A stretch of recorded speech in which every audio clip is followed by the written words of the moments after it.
It's a South Bay showdown tonight here at Stephen Schott Stadium between two of the Bay Area's best. Your Santa Clara Broncos on a 9-game win streak take on the 4th-ranked Stanford Cardinal here in Santa Clara. Evan Giddings with you on the WCC Network and Stadium. So glad that you can join us as Stanford, coming off 4 wins straight of their own, will go toe-to-toe with a team and your Santa Clara Broncos that bested them on March 7th this year in Palo Alto. It was the first win for Santa Clara across over in the other side of the South Bay since 2015.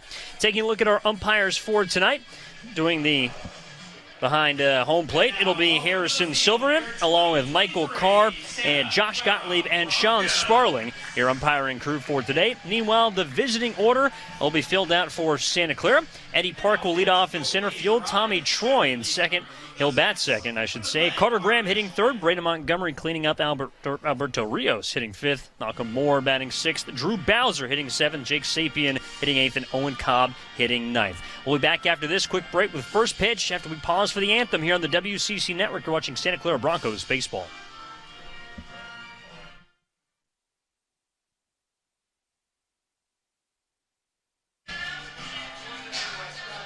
Welcome back here on the WCC Network and Stadium. Evan Giddings with you between Santa Clara and number 4 Stanford as we take a look at the opposing lineup. First for the Cardinal, it'll be Eddie Park leading things off, followed by Tommy Troy. Carter Graham hitting third. Braden Montgomery cleaning up. Alberto Rios hits fifth with Malcolm Moore batting sixth. Drew Bowser, the 7-hole hitter. Jake Sapien hitting eighth, and Owen Cobb batting ninth.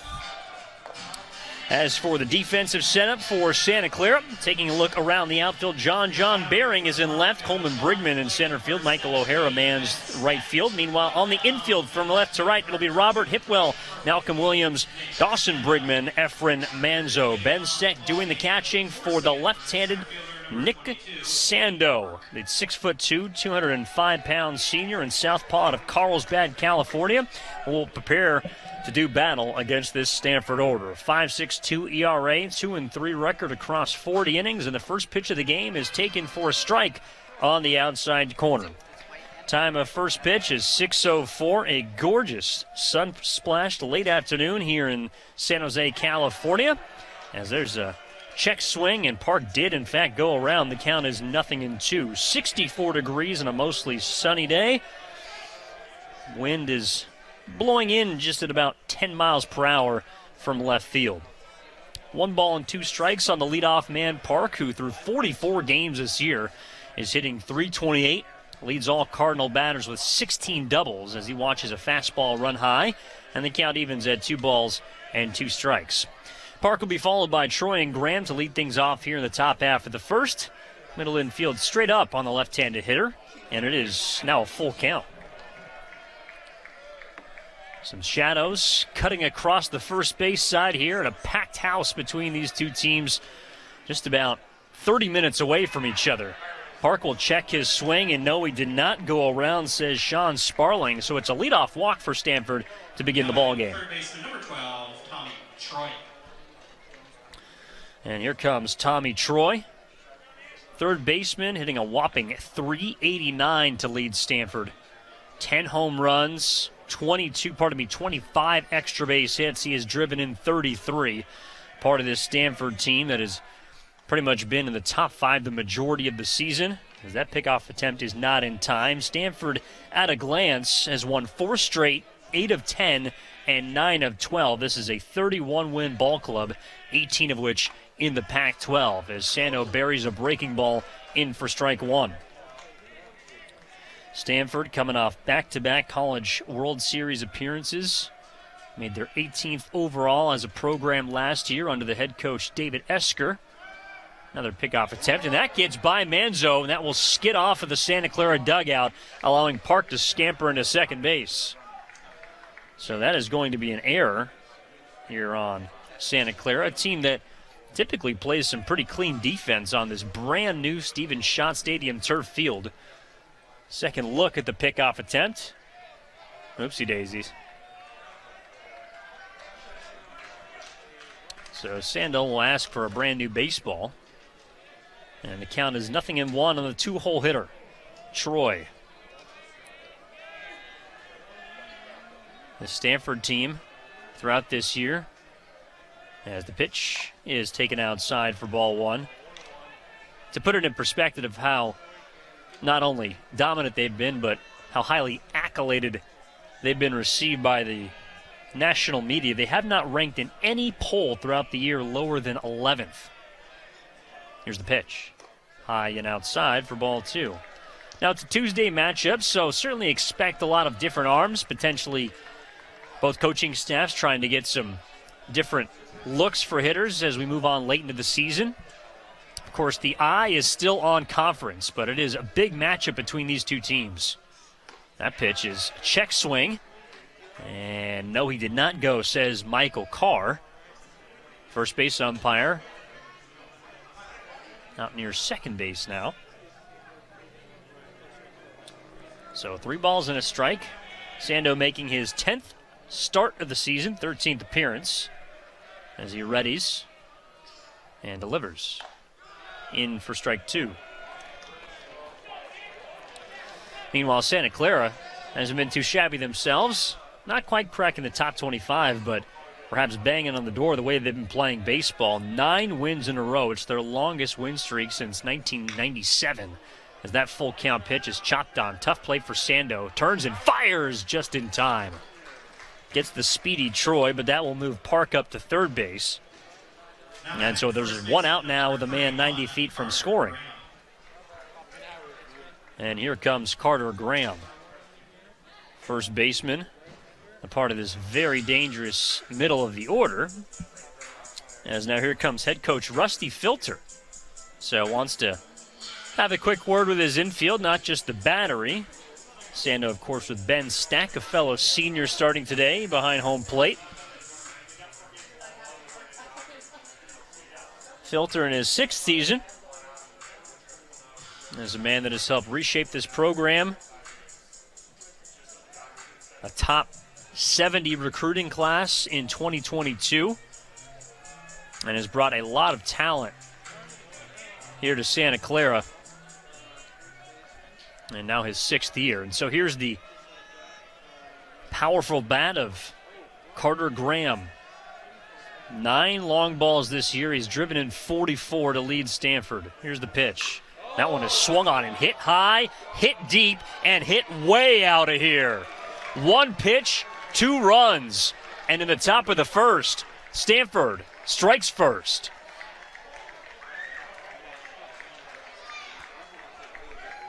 So the big fella parks his 10th home run of the year, and it's an early 2-0 lead for the Cardinal. No doubt about that one. Turn and burn. Now batting right fielder number 6, Brandon Montgomery.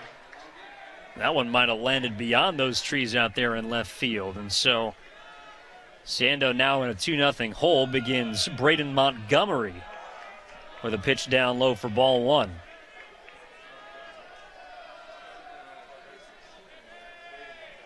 Second offering, and that's in for a strike. Montgomery this year started all 44 games, 10 home runs, 38 driven in.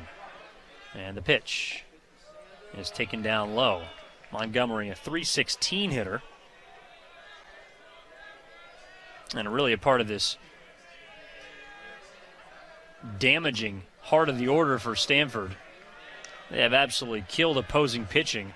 Taking a look at 2 through 4, Troy, Graham, Montgomery, and the man on deck, Rios, as the 3-1 pitch is swung on and foul tip, gloved by Beck, and it is full. I mean, you're looking at some home run numbers now with Graham joining the double-digit club of 42. Swing and a miss. And so Sando gets a strikeout, and there are 2 down here in the top half of the first inning. But that's the type of offensive production you're looking at for Stanford, and one of the reasons they have been able to muster over 30 wins for another year, and pretty much a consensus top 5 team in the country, no matter which way you slice it. Here's Alberto Rios. Left fielder hitting .385. Swings at the first pitch, grounds it to Hipwell. Comes up with it, goes across the diamond in plenty of time, and the side is retired. But not before 1 hit and 2 runs. Carter Graham goes deep.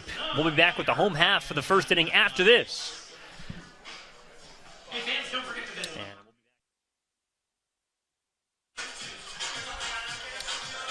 Heavy Giddings with you here on the WCC Network and Stadium. Santa Clara hosting number 4 Stanford here on a gorgeous Tuesday late afternoon as we take a look at the home lineup for Santa Clara. It'll be Dawson Brigman, followed by Michael O'Hara. Efren Manzo bats 3rd. Robert Hipwell will clean things up. Coleman Brigman bats 5th. Malcolm Williams hitting 6th. Eamon Lance batting 7th. Doing the DHing, John Berry hitting 8th. And Ben Steck will round out the order. They will face the left-hander. And before we take a look at the starting pitcher, let's go to the Stanford defense. It'll be Alberto Rios in left, Eddie Park in center, Brady Montgomery in right field, left to right around the infield. It'll be Troy, Cobb, Bowser, and Graham with Moore behind home plate. And Nicholas Lopez, the left-hander, on the mound for Stanford today. So the 6'4", 220-pound grad student out of Redwood City, California, and an attendee of local Junipero Serra High School will take the bump, making a start here in the midweek matinee. 5.02 ERA, 2-1 record across 14 1/3 innings. He's appeared mostly out of the bullpen this year. This is just his second start of the season, 15th appearance. And in those 14 1/3 innings, he has struck out 16, walked 9, opponents hitting .226. As Dawson Brigman will step to the dish. His team trailing 2-0 here in the home half of the first. Troy even with the bag over at third base, and Lopez, kind of a sidewinding action, delivers one low and outside.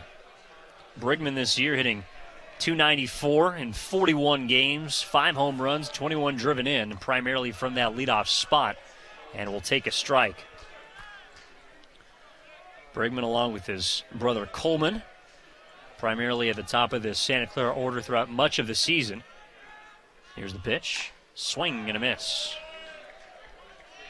Funky angle there from Lopez, and you can understand why he's been such a valued member of this Stanford bullpen, especially from the left-handed side. Tough on all batters, but imagine the type of damage he can do against southpaws.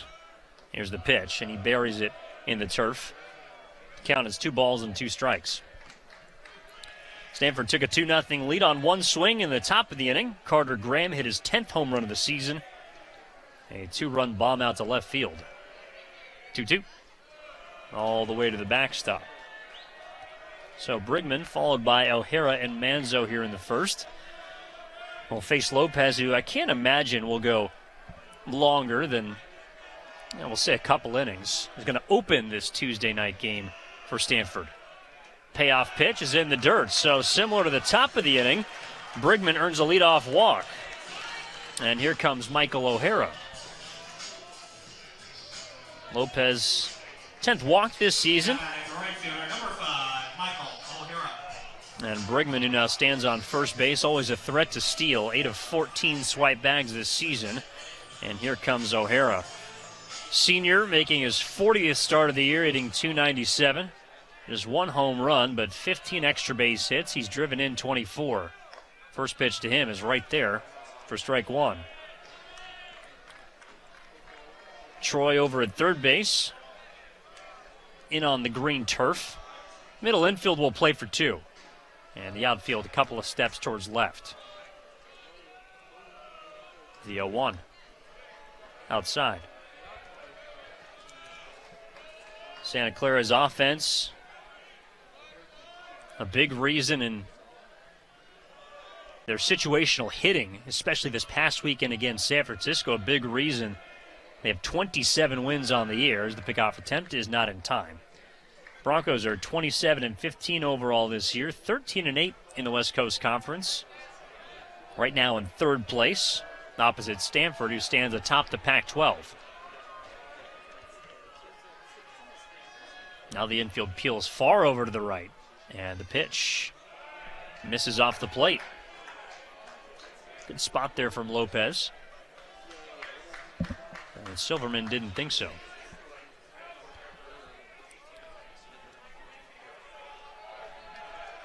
Almost an entirely packed lower bowl here at Schott Stadium. Newly renovated from earlier this year. As the 2-1 is sprayed into left field, and that'll drop for a knock. So a leadoff walk and a single will start the ball game for Santa Clara's offense. So Brigman up into scoring position off the single by O'Hara, and here comes Efren Manzo. Well, talked about the brute force that Stanford's heart of the order carries. Santa Clara not far off, and a big reason is the junior first baseman right here. 42 games played this year, all of them starts. He's hitting .302, has 13 home runs, and has driven in a team-high 38. Tack on 14 doubles and a pair of triples. One of the most dangerous hitters on the West Coast, and takes a breaking ball down inside.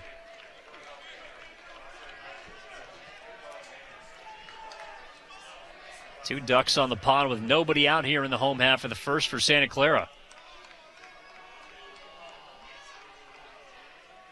Lopez offers and misses.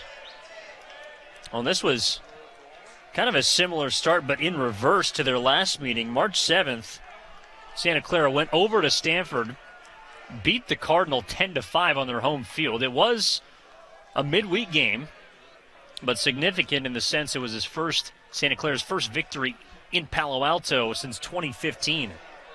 A strike there to Manzo, and it's 2-1. And so Santa Clara has a chance essentially for the season sweep over the South Bay rival. From the first base side of the rubber, Lopez offers, and that one is slammed into center field. That's going to score one. Brigman around third. He will come in. O'Hara on his way to third as Manzo coasts into second base with an RBI double, and Santa Clara responds in the home half of the first.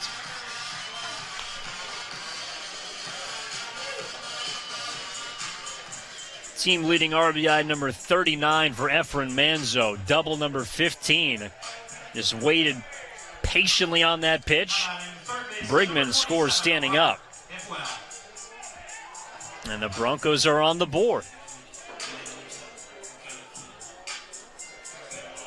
And certainly not done yet. Still nobody out here in Santa Clara's first inning. And here is Robert Hipwell. But beforehand, looks like Moore will go out to have a word with his battery mate. Santa Clara has won 9 games in a row on the backs of some excellent pitching and situational hitting. And this is a team as an offense slashing .289, .397, and .478. That on-base percentage is number 1 in the West Coast Conference. And the average and slugging percentage for the Broncos are both second. And so after the first mound visit from the catcher, it appears that Stanford will bring out its pitching coach, Thomas Seager, 6th year alongside David Esker. And so he's going to have a quick word. And again, taking a look at the last matchup between these two sides, it was one that featured a lot of hitting and a lot of pitching. Santa Clara opened that ball game with with 3 runs. And it looks like Stanford will open this ball game by switching arms. And so it's a 2-1 ball game here in the bottom of the first. And Lopez's day is done already.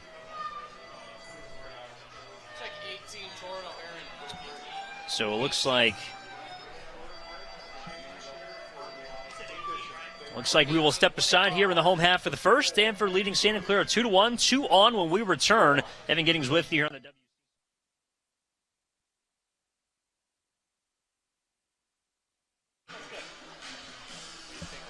So after just 3 batters into the bottom of the first inning, Stanford has already gone to its bullpen, and the right-hander Torrin O'Haran will take over for Nicholas Lopez.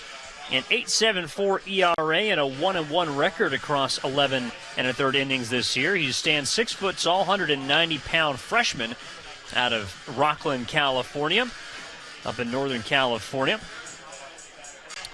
And he will prepare to battle against Robert Hipwell here after Santa Clara, trailing 2-1.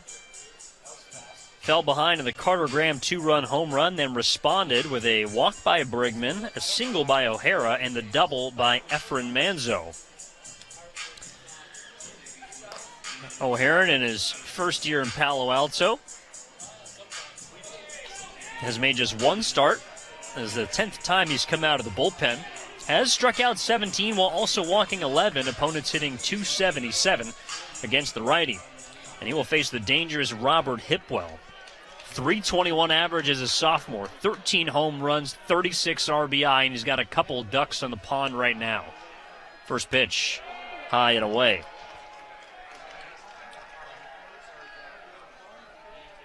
You can hear a bustling crowd here at Schott Stadium. A big game for both sides, and Palo Alto traveling well. Santa Clara showing up. 1-0 pitch, upstairs.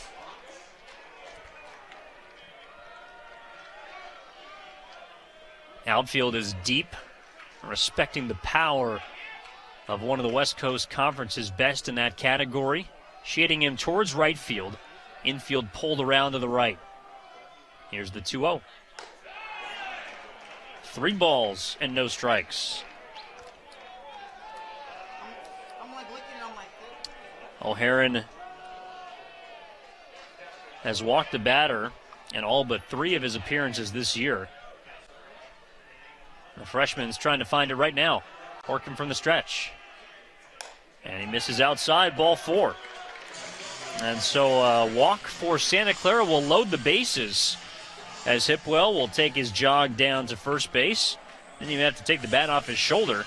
And it presents a bags jammed opportunity for Coleman Brigman. The center fielder and senior making his 43rd start of the year is hitting .286. Has gone deep, I should say, 8 times. Has 34 runs batted in. Corner infielders in. Middle infielders back for Stanford. The pitch. Swung on, hit through the left side, and that's a base hit. That will score 1. Around and coming home is Manzo. He will plate home as Brigman brings home a pair, and Santa Clara takes the lead here in the first. Santa Clara's dugout loving the early offense. And what a response against the number 4 Cardinal. Still nobody out. So a couple runs batted in. Hipwell up to second base as Manzo and O'Hara come in to score. And now Malcolm Williams will step in from the right side. The Santa Clara shortstop, a .282 hitter as a sophomore. 10 extra base hits, 24 batted in. Same defensive alignment. Corners in, middle infield back for Stanford, and it's a first pitch breaking ball that catches the corner for a strike. So those 2 runs will be charged to Nicholas Lopez. Book closed on him. And here's the 0-1. Breaking ball off the end of the bat into left center field. That will send Park back towards the wall. He can't get to it. Hipwell, kind of a tough read as Park nearly got to that baseball, so he's going to have to stand at third base. It's a long single for Malcolm Williams. That pitch might have caught more barrel than anticipated. Park kind of took a strange angle as we take a second look. Just did get by him, but played the carom nicely and prevented Santa Clara from plating any runners. So Brigman up to second base, Hipwell to third. And the first 6 batters have reached for Santa Clara here in the first. Here's Lance. First pitch breaking ball is swung on and missed. Eamon Lance making just his 9th start of the year in his senior season. But he has been effective at the plate. .355 average, 3 home runs. He's driven in 4. The pitch. That is upstairs. O'Hara's got some heat behind that fastball, but has yet to demonstrate an ability to control it. A walk and 2 base hits. Way outside.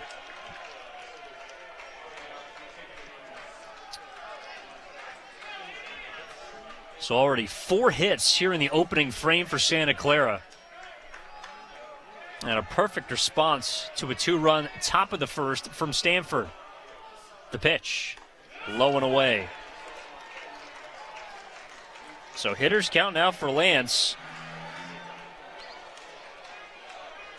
And O'Haron has to be careful.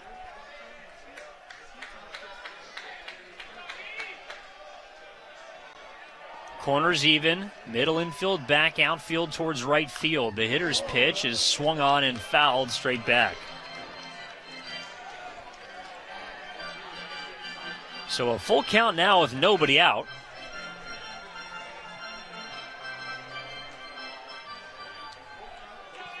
Potential movement on the base paths. And the payoff pitch to Lance. Hit him. Well, even if Stanford felt like he leaned into that, would have been ball 4 regardless, and that will bring home the 4th run of the inning as Santa Clara has doubled up Stanford here in the first.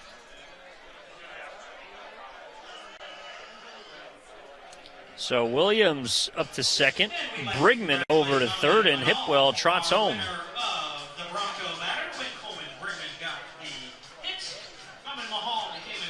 And I think that's what David Esker might be asking Harrison Silverman about at home plate.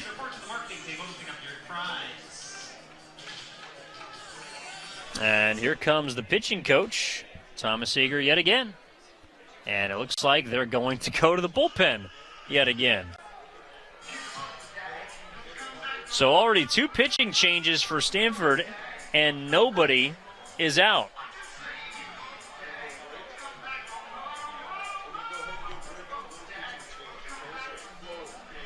And so we'll be back with whatever's left in this first inning after this on the WCC Network.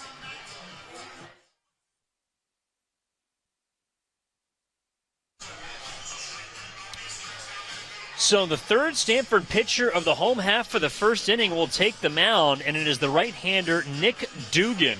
A freshman from Eureka, California, will take over, replacing Torrin O'Haron, along with Nicholas Lopez, who have yet to get an out here in the first. And Dugan, who has pitched in 36 innings this year, owns an 8.5 ERA. Still no record in his first year over in Palo Alto. He is making his 12th appearance out of the bullpen this year. He's made 5 starts for the Cardinal. Has struck out 42 across those 36 innings, has walked 22, and opponents have hit 324 against him. So Lopez faced the first 3 batters of the game. O'Haron came in and faced the last 4 batters.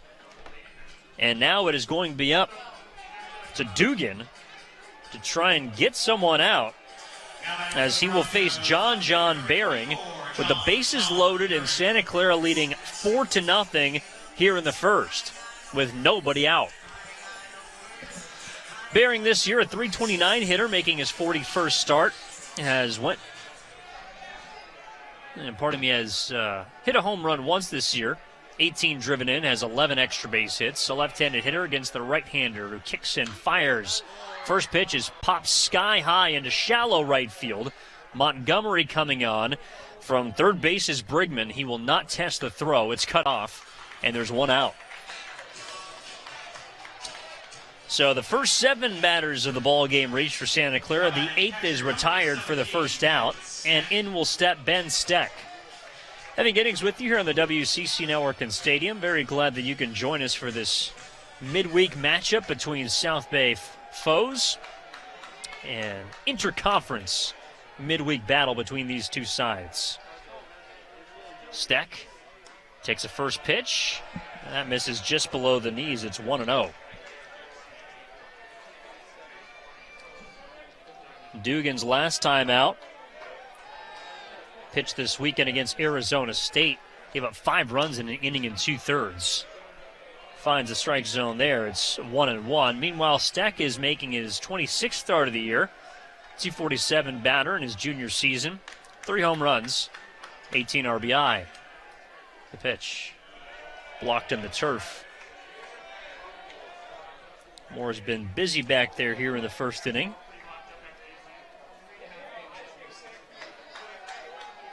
Stanford has already used 3 arms. Here's the 30th pitch between them, and it's sent into left field on a line right at Rios, who makes the catch. Brigman will come in to score, and Santa Clara tacks on another. 5 runs in the first. This one courtesy of the sac fly by Ben Steck. So Williams will stay put at second base, as will Lance at first, but at a productive out from the bottom of the Santa Clara order.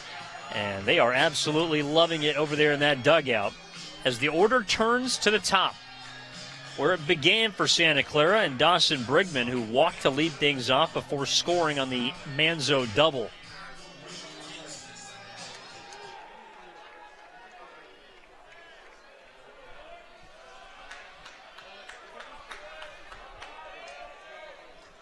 Right-handed hitter takes the first pitch for a strike that pops out of Moore's mitt. And this is a Stanford staff that, entering the afternoon, had been supreme, especially in their own conference. A 1 pitch fades past the barrel of Brigman, swings over the top, and the count is now 0-2.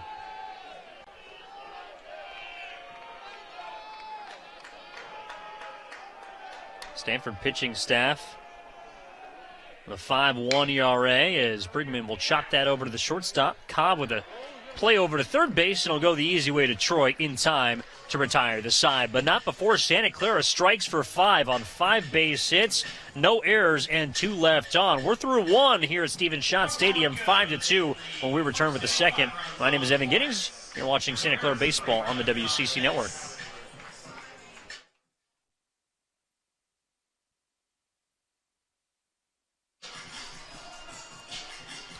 Back here at sunny Santa Clara, Evan Giddings with you on the WCC Network and Stadium as we take a look at Santa Clara's placement among the conference. Right now entering the day here on midweek, 13-8 here in the conference, 27-15 overall. Best overall record in the conference, but of course still trailing the Toreros of San Diego and LMU. Santa Clara took 2 of 3 from San Diego earlier this year here at Stephen Schott Stadium. And so Nick Sando, after giving up 2 runs in the first, now has a 5-2 cushion and begins the catcher, Malcolm Moore, with a breaking ball outside. 10 batters in the bottom half of the first inning for Santa Clara, as Sando loads up and fires a fastball that misses, 2 balls and no strikes. And forcing Stanford to go through 3 different pitchers. Lopez, O'Haron, and then Dugan finished out the frame for the Cardinal. 2-0 pitch is hit hard, and a diving play made by Manzo. Gets up, takes it himself. What a play!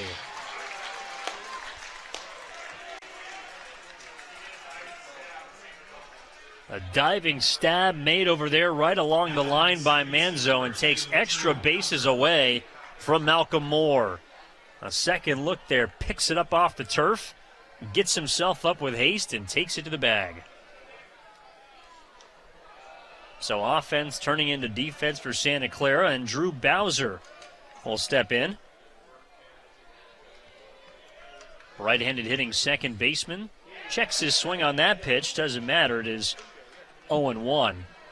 Bowser hitting .273, but has 9 home runs to go along with 33 RBI. 1-1 pitch. That's hit off the ankle of Bowser. And the count is quickly 1 ball and 2 strikes. Now, this is a Stanford team that is certainly not afraid to go down by some runs. Now, not typically accustomed to playing from behind. And a big reason their offense is why they are ranked the number 4 team in the country, because they came into the day hitting .308. And that is the best average for a Stanford team since 2008. Here's the pitch, and it's fouled back. And, of course, this Stanford team has had some incredible athletes come through Palo Alto playing at Sunken Diamond. Some great position players, some great pitchers as well, of course. 1-2 misses away. And so the fact that this offense has been as prolific as it has this year is not only impressive, 2-2, just missed off the plate outside, but also a big reason why they feel they can make their third consecutive trip to a College World Series. Would be the 19th in program history. Payoff. Swing and a miss. And Sando sets down Bowser. Second strikeout of the game for the Southpaw. And there's 2 outs. And so in steps Jake Sapien. DHing today. 18th start of the year. And first pitch just misses off the corner there. 1 ball and no strikes. Seeing the shadows kind of cut across the diamond right now, so it's got to be difficult to pick up that ball from the pitcher. 1-0 is slammed back up the box, and so I'll go ahead and eat my words there. It's a 2-out single for Jake Sapien. He just muscled that one right back up towards second base, and now the bottom of the order will step to the plate in Owen Cobb. A second look there. Look out.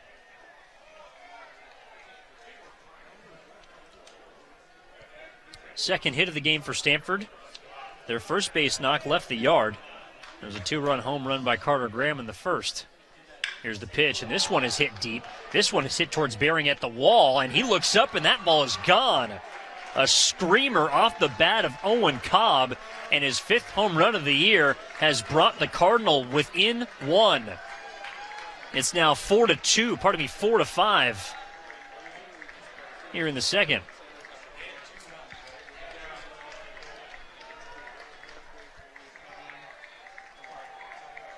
Back to the top of the order, center fielder number 22. Well, that ball got out of here in a hurry.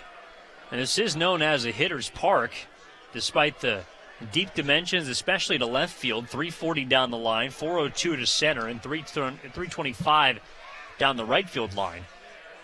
Wind is blowing out now. And the first pitch here to the leadoff man, Eddie Park, is taken for a strike. So Stanford has both of its biggest hits coming in back-to-back frames. And it's 0-2 on Park. 3 hits, 4 runs, 2 home runs. Park swings and misses. Sando collects his 3rd K, but not before the damage is done. A 2-run home run with 2 outs by Owen Cobb have brought the Cardinal within 1. We head to the home half of the second inning. Santa Clara leading 5-4 when we return. It's Evan Giddings. You're watching Broncos baseball on the WCC Network and Stadium.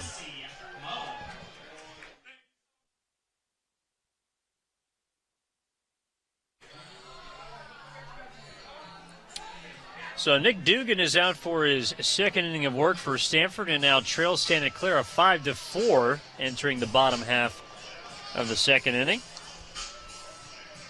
Evan Giddings with you on the WCC Network and Stadium. Very glad you could join us for this Tuesday matchup between South Bay rivals. And in will step Michael O'Hara. He'll be followed by Efren Manzo and Robert Hipwell. 2, 3, and 4 due up in the second for Santa Clara. Already 9 runs on the board in the first 1.5 frames. Dugan lines one up, and O'Hara will send it foul. Santa Clara plated 10 in the first inning. First 5 batters of the game scored for them. The 0-1 changeup, and that floats a bit off the plate. Meanwhile, Stanford has had not only the opening, but also the answer in the second inning. 2 2-run home runs for the Cardinal. And O'Hara leaves that high and away. So Carter Graham and Owen Cobb both leaving the yard. They've combined for 4 runs. As Dugan from the windup kicks and fires. Just misses. 3 balls and a strike on O'Hara. His first time up, he singled. Was followed by Manzo's RBI double, a Hipwell walk, Brigman's 2 RBI single. As O'Hara sprays this one out of play, count will run full. Williams single, Lance was hit by a pitch, Bering popped out and then Steck flied out to bring home the 5th and final run. So 2 high-powered offenses going toe-to-toe here on Tuesday. Payoff pitch in there for strike 3. O'Hara didn't think so, but it looked like that off-speed pitch bent back over the inner half, and O'Hara is retired to begin the Santa Clara second. Now batting first baseman, number 12, Efren Manzo. And so in will step Efren Manzo. And his first at-bat, as I just mentioned, knocked home one. His 15th double of the year. And takes a pitch low.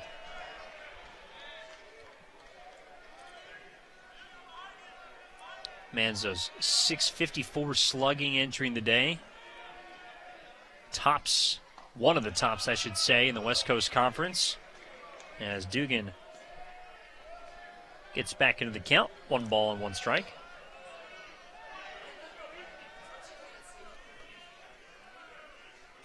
Manzo takes a sharp breaking ball that misses outside 2-1.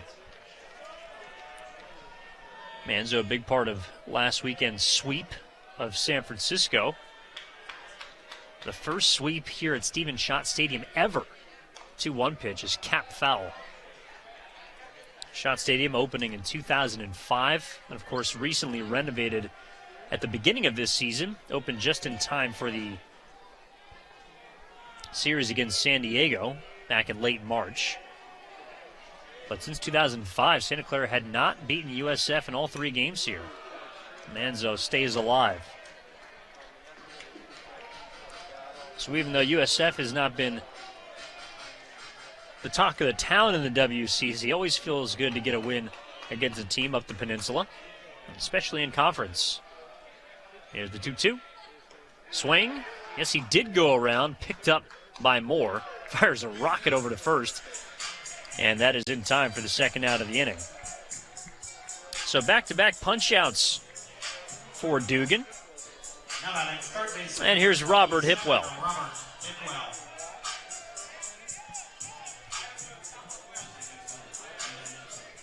Hipwell, his first time up was walked by O'Haran. Was the second pitcher that came in the first inning. Looks at a fastball there that misses off the plate. Stanford needed 3 arms to get through that first, the last of which Dugan got all 3 outs. And now he stands looking to get through a clean second inning. Misses with a breaking ball there. Infield peeled all the way around on Robert Hipwell. Outfield also deep in a couple of steps towards right. 2-0 pitch is downstairs.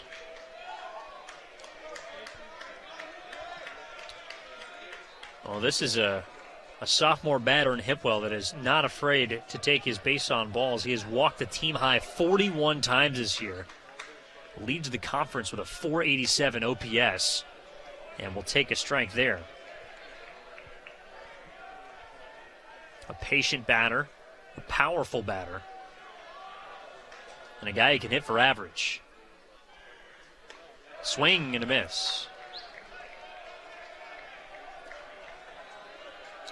So just in his second season in Santa Clara, already looking like a potential trifecta at the plate. Here's the payoff. Swing and a chopper. First base side, backhanded on a slide by Graham. Flips to a covering Dugan in time. Nice connection, 3-1, and the side is retired. 1-2-3, Santa Clara goes in the second. We're through 2. 5-4, they lead. When we return, Stanford comes to the plate. Evan Giddings with you. You're watching Broncos baseball here on the WCC Network and Stadium.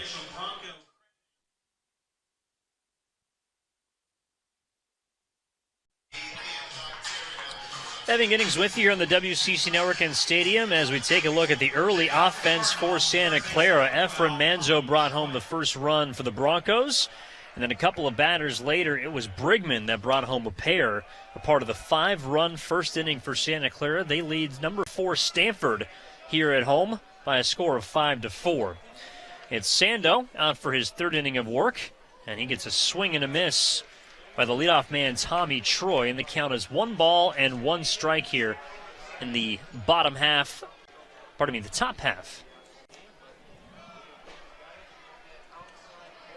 of the third inning. Troy bounced out to the pitcher his first time up, as this one misses low and away. Sando's given up 4 runs on 3 hits.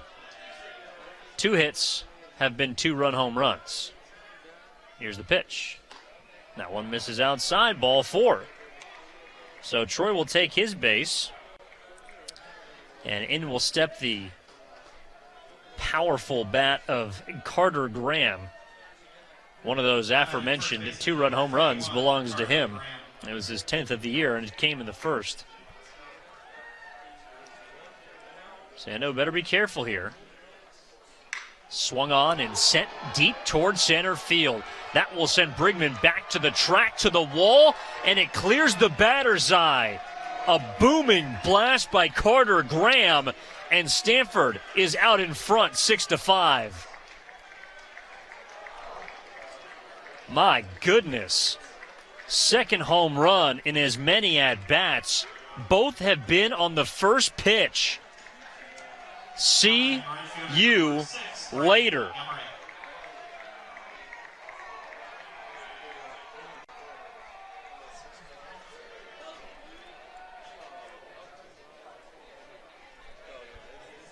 And here's Braden Montgomery. So 3 home runs for this Stanford offense have produced 6 runs. Sando, who has been good otherwise, just running into the long ball now 3 times. Pitches chopped foul up along the third baseline, and Montgomery falls behind 0-2. Home runs 10 and now 11 for Graham.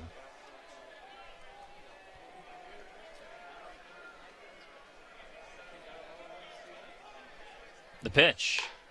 Upstairs. So in the first meeting between these two teams back on March 7th, Santa Clara won 10-5. So 15 runs, you might say that's a pretty good day of offense. Sando buries a pitch on the outside corner. Ring him up, strike 3 called. 4th K of the game for Sando as Montgomery goes down looking for the first out. However, 15 runs might easily be eclipsed at the pace that we're moving. 11 runs, and there's now just 1 out in the 3rd.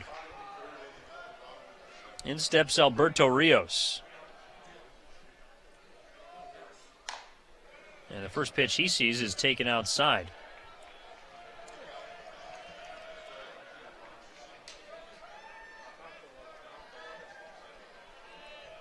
Rios ended the first inning with a ground out his first time up and swings through that pitch.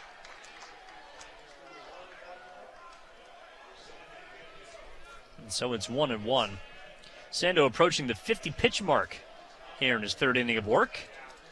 And the 1-1 tails low and away.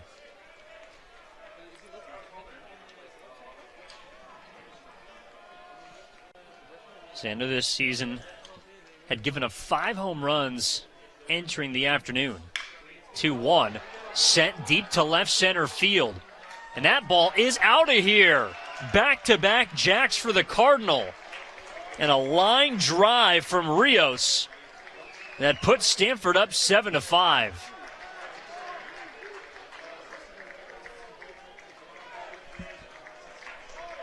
I'll mention the 5 home runs that he had allowed, Sando had. He's already allowed 4 in this ball game. And apologies, a home run from Graham and then Rios, separated by a strikeout, but both coming in a blink of an eye as Malcolm Moore steps in, swings at a first pitch breaking ball, and it's 0-1. So not quite back-to-back, but it sure felt like it the way those balls got out of here in a hurry.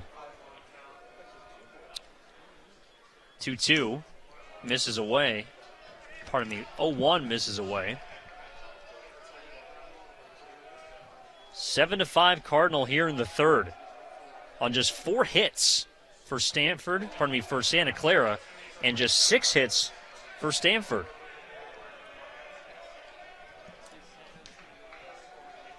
Sando really having a rough go of it early. The 1-2, swing and a miss. So it's been pretty much feast or famine for Sando. He's struck out 5 and allowed 4 home runs, as there are now 2 outs in the inning for Drew Bowser.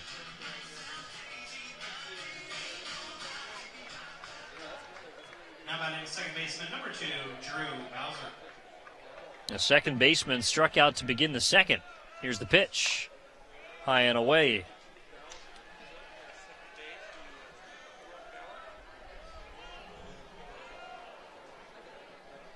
Sando's 1-0 offering is bounced in the turf. Before this start, most home runs Sando had allowed in a game in his career was just 2. Doubled here on this Tuesday afternoon. Now 3 balls and no strikes to Bowser. Graham twice, Rios once, and Cobb once. Check swing on a 3-0 pitch. He got the green light but held up, and it's ruled a strike. So the packed crowd here at Schott Stadium certainly got their money's worth. And the 3-1 is down low, ball 4.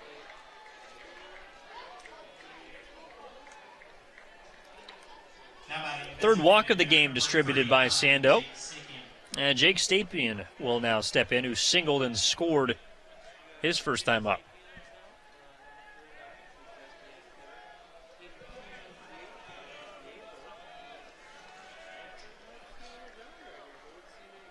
Santa Clara winners of 9 in a row. Stanford winners of 4 in a row, and 9 of their last 12. And here comes Rusty Filter.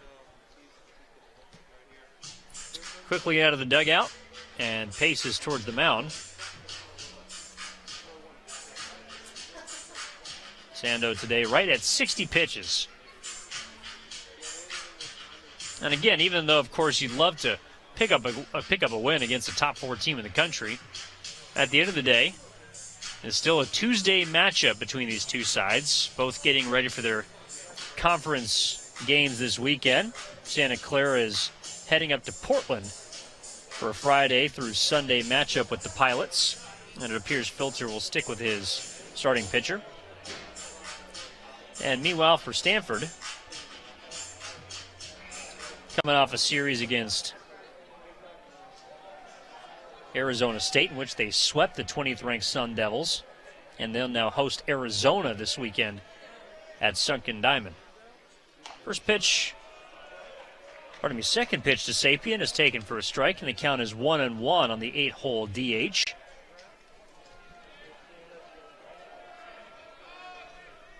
Sando kicks and delivers. The 1-1 is waved at and missed. Should the inning continue, the man on deck is Owen Cobb. Bowser takes his lead from first. Sando fires, and it's hit into left field for a knock. All the way around second, trying to go first to third as Bowser throwing from Bering is not in time. So the aggression from Bowser pays off, and with 2 outs, there's now runners at the corners. Now batting shortstop number 1, Owen Cobb. So Sapien's already got 2 hits. And in steps Owen Cobb.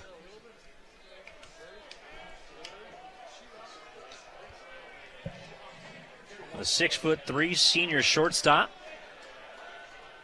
hit his 5th home run of the year, his first time up. The pitch, way outside. And quietly, this is the 8th batter of the 3rd inning. Sapien from first, Bowser from third. The pitch, swing and a miss. Cobb chased that one low. Cobb hit a 2-run home run in the second. At the time, drew Stanford within 1. And so far here in the third, they've plated 3. They lead 7-5. The pitch. That is flown out towards center field. It will send Brigman back towards the warning track. Ball really carrying here today, but he'll make the catch in front of the warning track to retire the side. But not before 3 runs come in on 3 base hits, including 2 home runs. Stanford has the lead when we return with the home half of the third, 7-5. Evan Giddings with you. You're watching Santa Clara Baseball on the WCC Network and Stadium.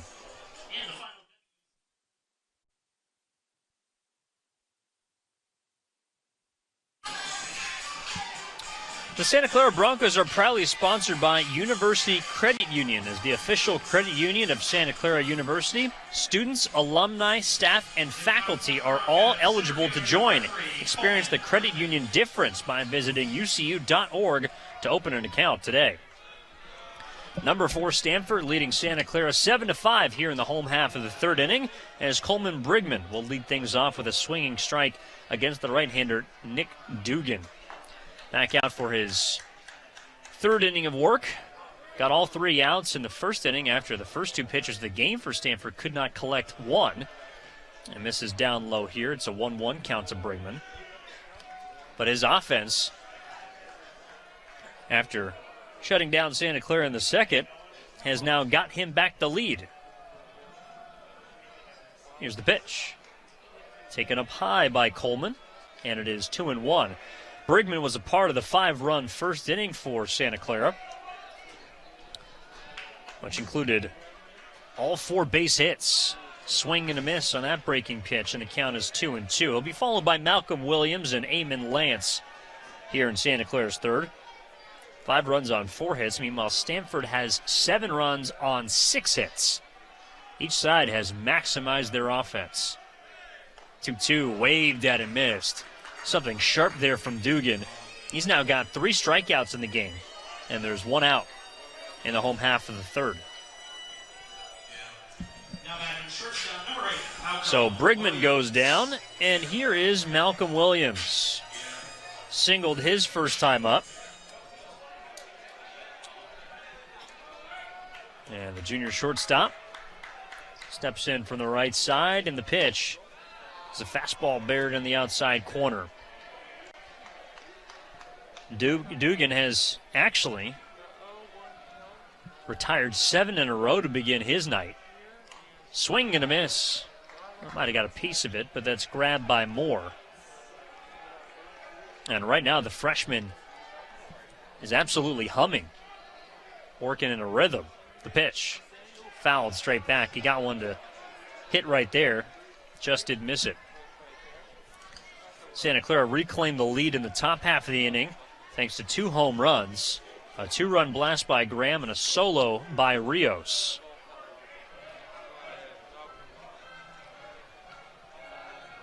So it's been all 7 runs via the long ball for the Cardinal.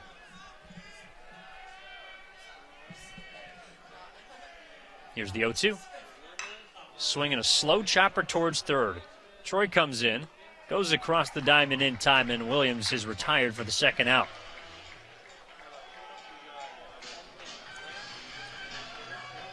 And so here comes Eamon Lance, getting the spot start here on Tuesday, just his 9th start of the year. And the senior was hit by a pitch with the bases loaded his first time up. That brought home the 5th run for Santa Clara. The pitch misses inside. Something off speed there from Dugan, who's approaching the 40 pitch mark.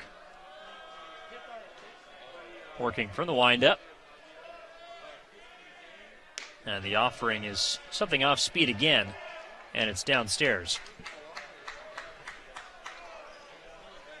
Troy, even with the bag over at third base, rest of the infield is back. Outfield is straight away.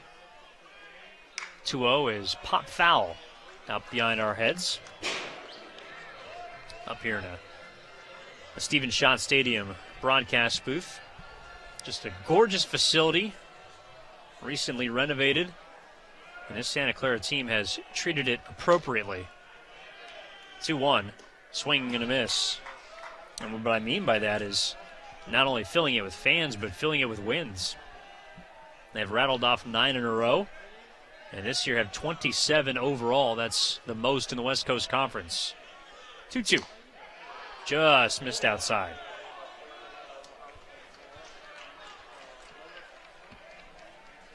And we're sure to draw a good crowd tonight.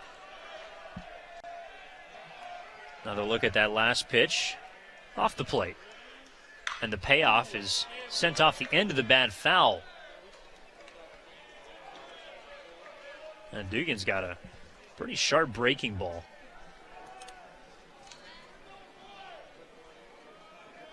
out of Eureka, California.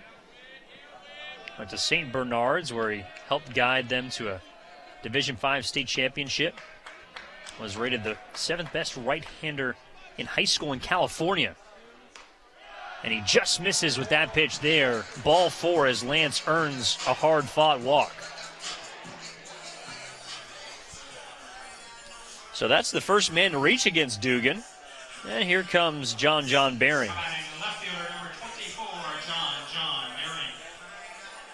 Dugan was, or I should say Bering was the first batter that Dugan faced.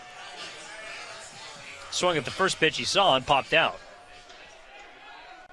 Now here in the third, Dugan will have to work from the windup. Third base side of the rubber. First pitch is in the turf. And it's a 1-0 count to Bering. I mean, Troy over at third base is about as close as you can be to the batter without a fear for your life. He's about 5 feet towards home plate from the third base path. And now it's 2 balls and no strikes to Bering.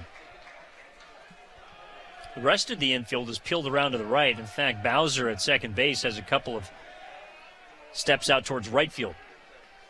2-0. Swing and a slow bouncer right into the midst of Bowser. He calmly collects it, goes to first, and the side is retired. So the Santa Clara does get a base runner against Dugan, but nothing more. 7-5 as we're through 3 innings. Stanford on top. Back with more Broncos baseball after this. Evan Giddings with you on the WCC Network and Stadium.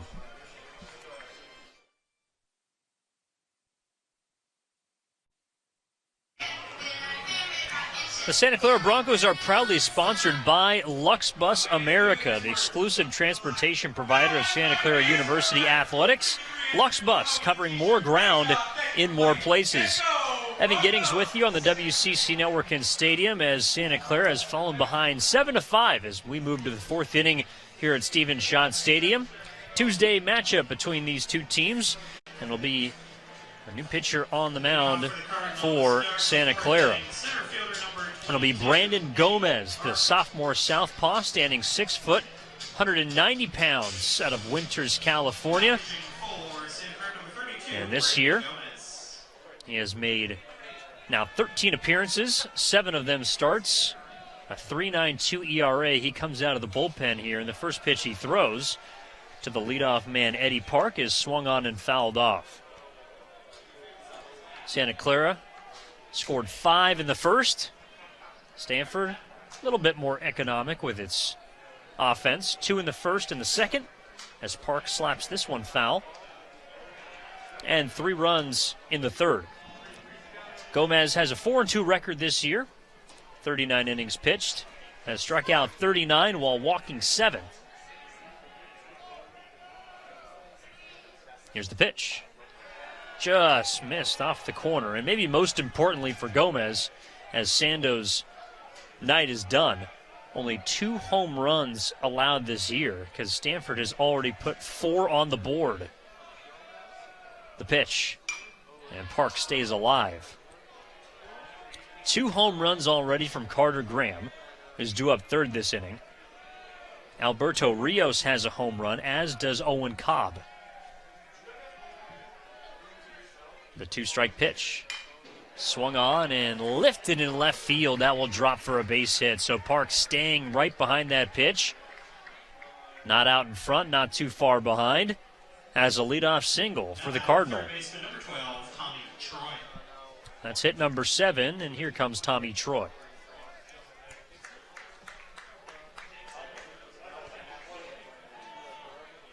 Last time out for Gomez was last Tuesday against California.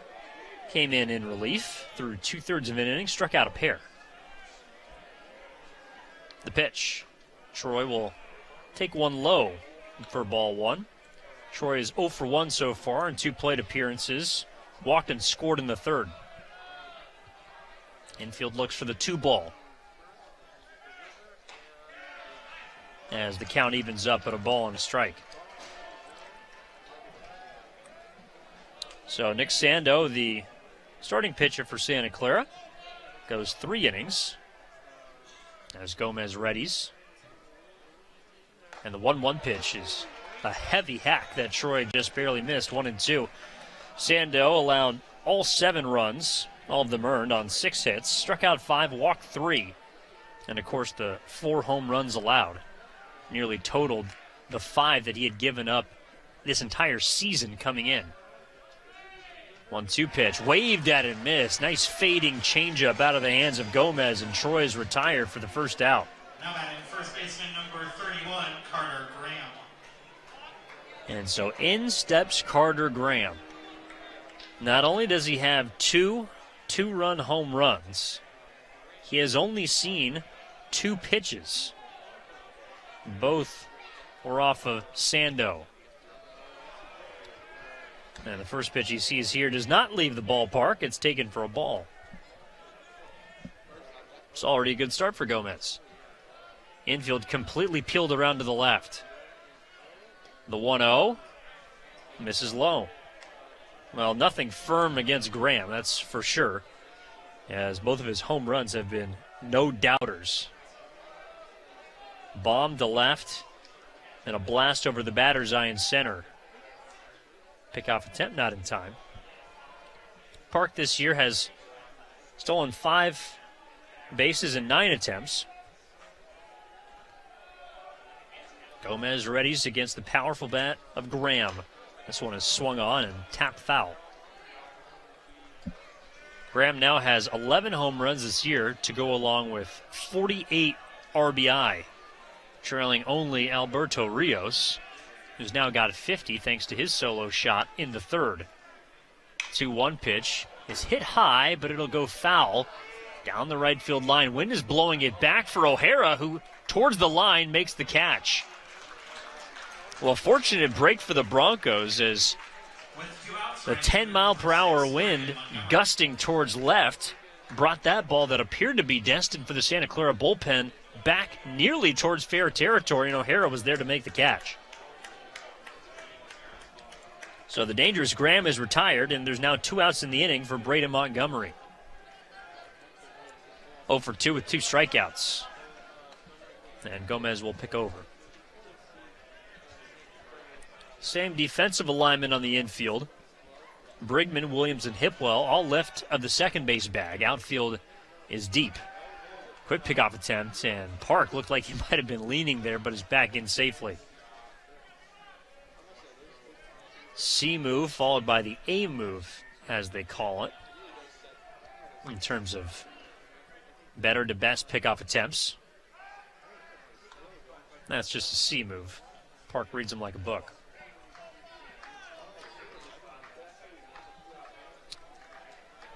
So the cleanup man for the 4th-ranked Cardinals still awaiting his first pitch of his 3rd at-bat. And here it is, and he swings over the top of it.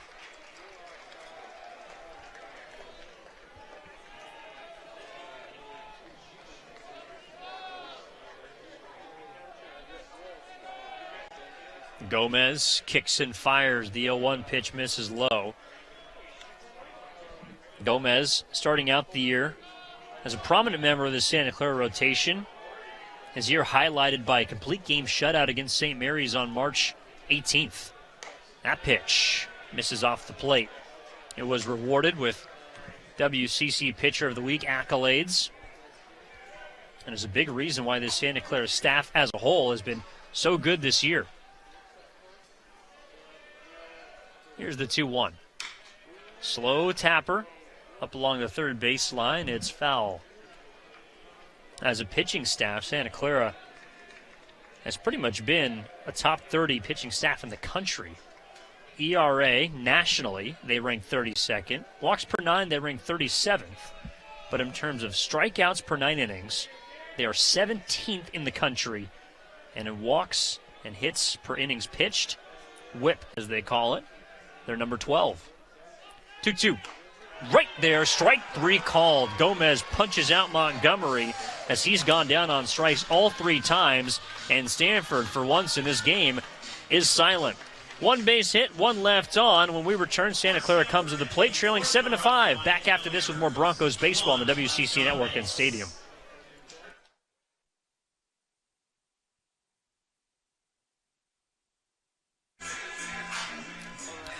Tickets for Santa Clara baseball games are on sale now. Go to santaclarabroncos.com/tickets or call the ticket office at 408-554-4660. You can also email broncotickets@scu.edu. Don't want to miss out on any Broncos baseball this year, especially a night like tonight against the 4th-ranked Cardinal here at Stevens Schott Stadium. Evan Giddings with you on the WCC Network and Stadium. And it'll be the bottom of the order. Ben Steck due up before Dawson Brigman and Michael O'Hara come to the plate against the right-hander Nick Dugan. First pitch is taken low by Steck, who hit a sacrifice fly his first time up. Brought home the 5th and final run of the first inning for Santa Clara, who trails 7-5 here now in the home half of the 4th. Brought 10 batters to the plate in the first inning. Scored 5. They've been silent since against the freshman right-hander. 2-0 is a bouncer back up the box as Cobb collects on the first. 1 out. So that'll turn things over to the top of the order, and Dawson Brigman, who began the ball game with a walk and came around to score. Santa Clara has 5 runs on 4 hits and 1 error. Meanwhile, Stanford, 7 runs on 7 hits, including 4 home runs. They have not committed an error. Brigman draws Troy in past the bag at third base and sees a first pitch breaking ball that misses outside. Dugan came in to face the last 3 batters of the first. He's allowed just 1 base runner so far. The pitch is hit through the left side, and that's the first hit that Dugan has allowed, courtesy of Dawson Brigman.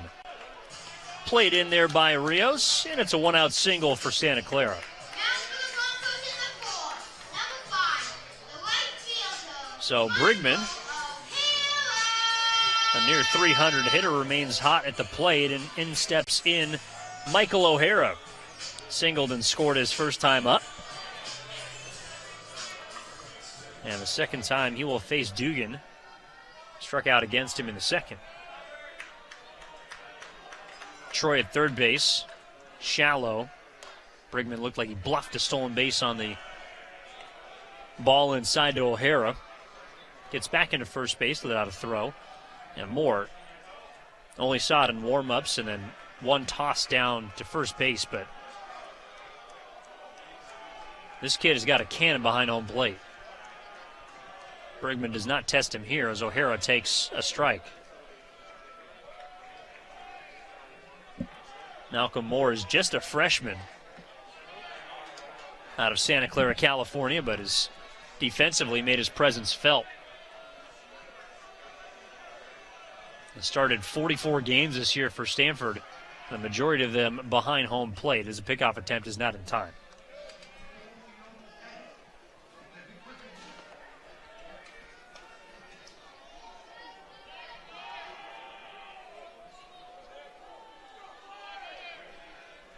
Dugan from the third base side kicks and fires. Brigman a bluff. Throw down to first base, not in time on the snap throw.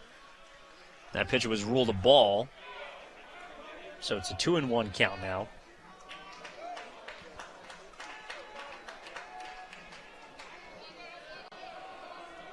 Dugan this year has been a little up and down. Got tagged for 5 runs his last time out, as he fires a 2-1 pitch that is skied into right center field. Ball is carrying out there as Montgomery and Park converge towards the alley, and it is Montgomery that makes the running catch. So O'Hara a couple of feet away from extra bases. Nice grab by Montgomery, and there are 2 outs here in the 4th. Prior to that 5-run outing allowed by Dugan, he had gone 10 1/3, allowing just 3 earned runs between 3 appearances against UCLA, Cal, and Washington. Now he faces the dangerous Efren Manzo, who will have to wait after a pickoff attempt is late. Manzo doubled home the first run of the game for Santa Clara, also scored in the first, and he struck out against Dugan his last time up. Nobody home. It's always nice when you can get the home crowd into things. A couple of light boos coming down. Trying to let Dugan know that the Santa Clara faithful are here. First pitch to Manzo is drilled to left field. That will send Rios back to the track, to the wall, and it is gone. Efren Manzo jumps ship, and Santa Clara ties us at 7.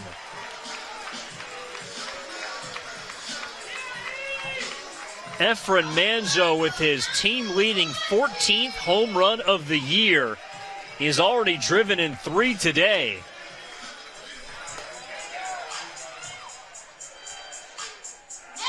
Just a changeup floated over to the heart of the plate. Dugan knew it. And with the way that the ball has been just carrying and carrying, Efren Manzo has carried us to an even ball game. And it looks like we're going to have a pitching change as Thomas Eager comes to the mound, points to the bullpen, and we will step aside. Brand new ball game. 7's on the board here in the 4th. 2 outs when we return. Santa Clara goes to the bullpen once again. And we're back with more Broncos baseball after this on the WCC Network and Stadium.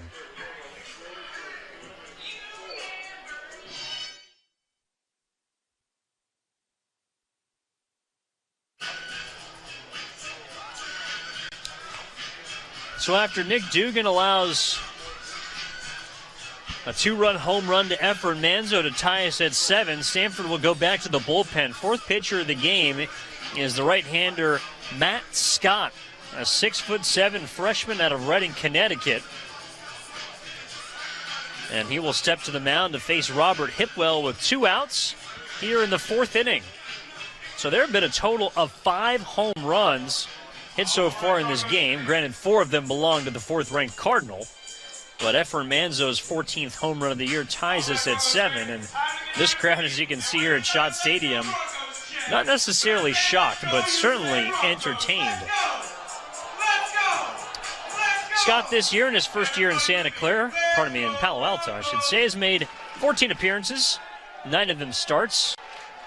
Has thrown 47 innings to the tune of a 5-3 record, a 4.60 ERA. He has struck out 49, walked 26. Opponents have hit 186 against. First pitch to Hipwell is swung on and missed. So Scott replaces Dugan, who really, until that last pitch to Manzo, had been nearly flawless. The 0-1. And that misses downstairs. Count is 1 ball and 1 strike. So the 3rd pitcher of the game for Stanford was the only one to record outs prior to this point. Went 3 2/3, allowed the 2 earned runs and the 1 home run, struck out 3. Pitches outside for ball 2. In fact, Hipwell, in his lone at-bat against Dugan, grounded out. His first at-bat, he walked and scored. 0 for 1 today. The pitch. Good eye, leaves it outside. So a hitter's count. So one of the more powerful bats in the West Coast Conference. Given a lot of room in the outfield. Deep and peeled to the right. And that pitch is lifted foul to left.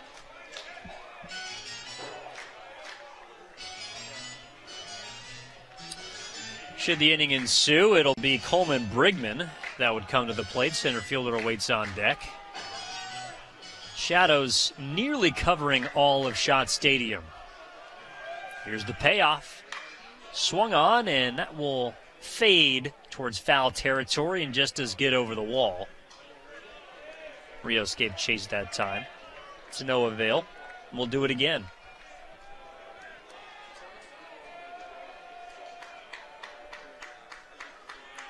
Santa Clara's 3rd baseman gets right on top of the dish. The 3-2.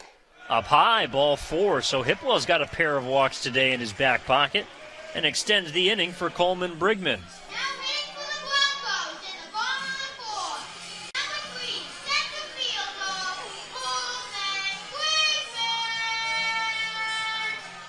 Junior PA announcer, as always, here in Santa Clara during the 4th inning, doing a fantastic job announcing Brigman to the plate, who is 1 for 2 with a couple of runs batted in. First pitch from Scott, and that misses low and outside. Brigman singled home a pair of runs in the first.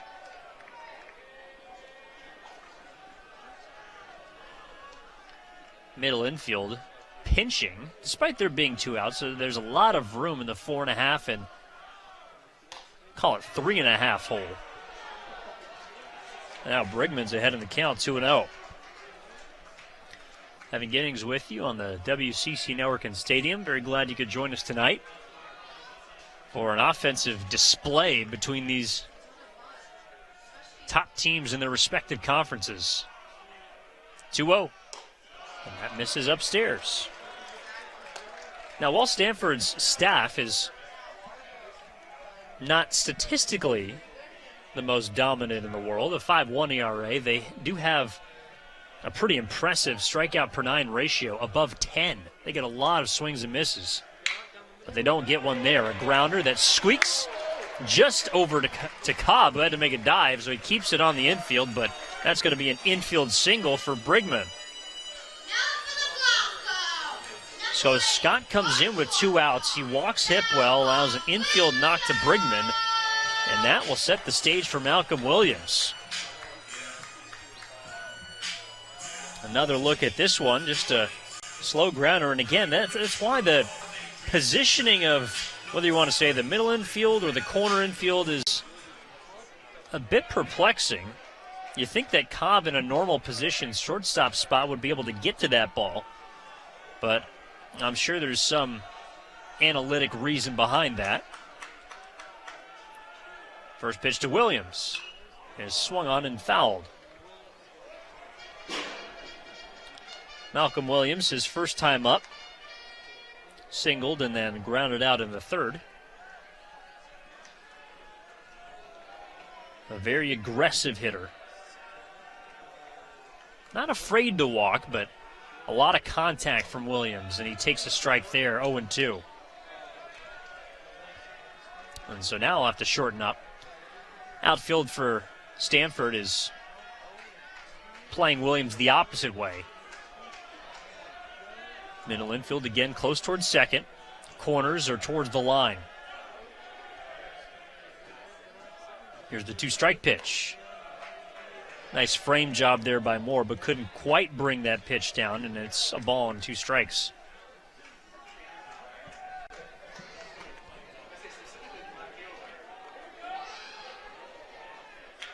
Scott has stayed away from contact in his freshman season often. Can he do it here? The 1-2 pitch is tapped high above the pitcher. Tough play for Browser, coming in, throws on the run in time to get the speedy Williams. Nice play made by the second baseman that retires the side, but not before Santa Clara strikes for 2 on the Efren Manzo 2-run home run, and we are tied at 7 heading to the 5th. Back with more Broncos baseball after this on the WCC Network and Stadium.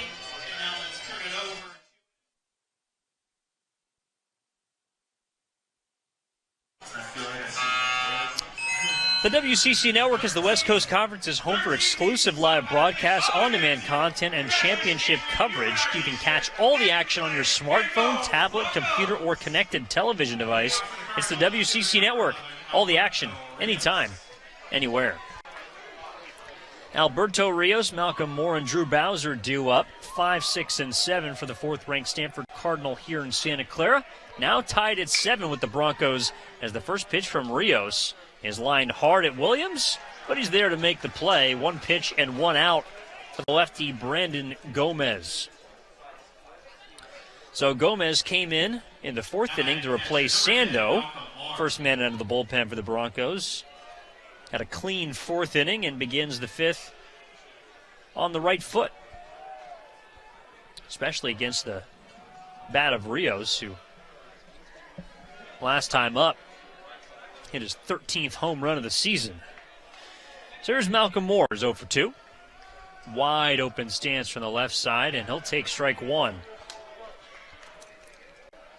Santa Clara tying the game in the bottom of the 4th on a 2-run home run by Efren Manzo.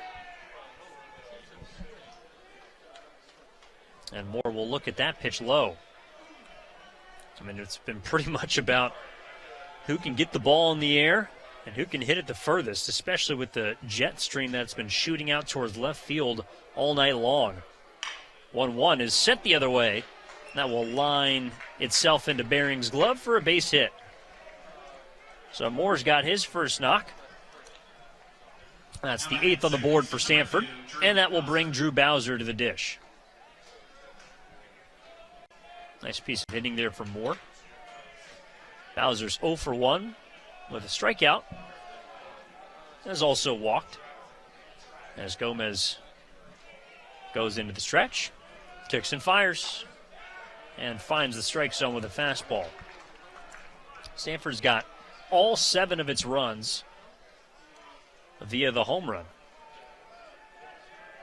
3 2-run shots and a solo. Just getting a piece of it that time was Bowser. So the count is no balls and 2 strikes. Game beginning to move with some pace after a lengthy first inning. The pitch swung on a hit towards Hipwell. This could be 2. To second, Brigman on to first base, in time, double play. 5-4-3, and Gomez has himself a speedy top half for the 5th. A single quickly erased, and we're on to the home half of the inning. Tied at 7 between Stanford and Santa Clara. Evan Giddings with you, back with more Broncos baseball on the WCC Network and Stadium.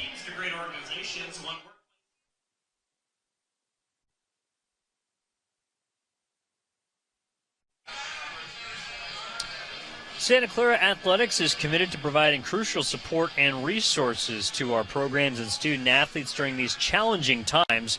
You can help by making a gift to the Stampede Together Continue the Momentum campaign by visiting SantaClaraBroncos.com and clicking on Giving to learn more and help continue the momentum. Evan Giddings with you on the WCC Network and Stadium. So glad you can join us for what has become a very entertaining Tuesday night game between number 4 Stanford and your Santa Clara Broncos. It is the right-hander, and Matt Scott, that goes back to the bump to face the bottom of the order for Santa Clara. 7, 8, and 9. Eamon Lance, who is so far today got a sacrifice fly, a walk, a hit by pitch with the bases loaded and a walk. And he'll be followed by John Bering and Ben Steck. First pitch from Lance is set foul up the right field line. Scott, who came in midway through the 4th, was able to get the final out of that inning. Now begins his first full frame and misses high to Lance. 1 ball and 1 strike. Manzo hit a 2-run home run for Santa Clara in the 4th that drove Dugan from the game and forced the 6'8" freshman into action. 1-1 pitch. Swung on, driven well, deep towards center field. Park is back, he's at the wall, he leaps up, and he makes the catch. Tricky play from Park as he navigated the warning track right in that crevice and corner of the 402 mark in straightaway center, but he hauls it in, and there's 1 out. Lance gave that a ride. Second look at Park. In fact, he might have been feeling for the wall there. And it's difficult to tell, especially on a turf field. More on that in a moment, but either way, nice catch by Park. And Bering will take a ball high and outside for ball 1. And the reason being is because typically on a dirt field, like the majority of baseball fields, especially in this area, the warning track is literal dirt. 1-0 is swung on and foul tipped. It's a ball and a strike. And so here in Santa Clara, there is a color difference, but the turf is exactly the same, so it's kind of difficult to tell exactly where you are positioned to the wall.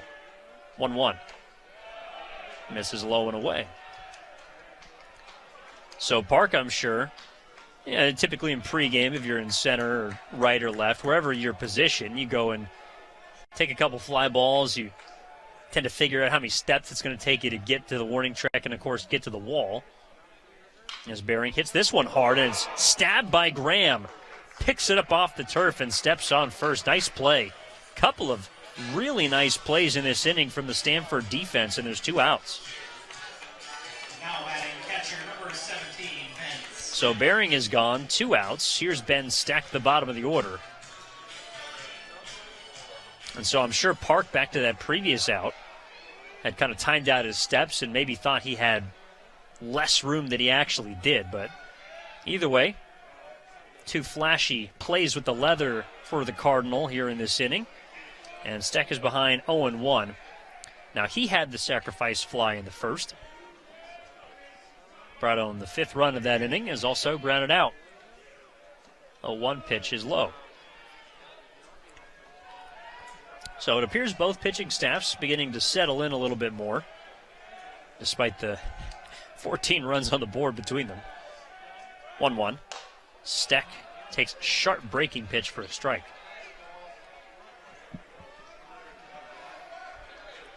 Brandon Gomez on the Santa Clara side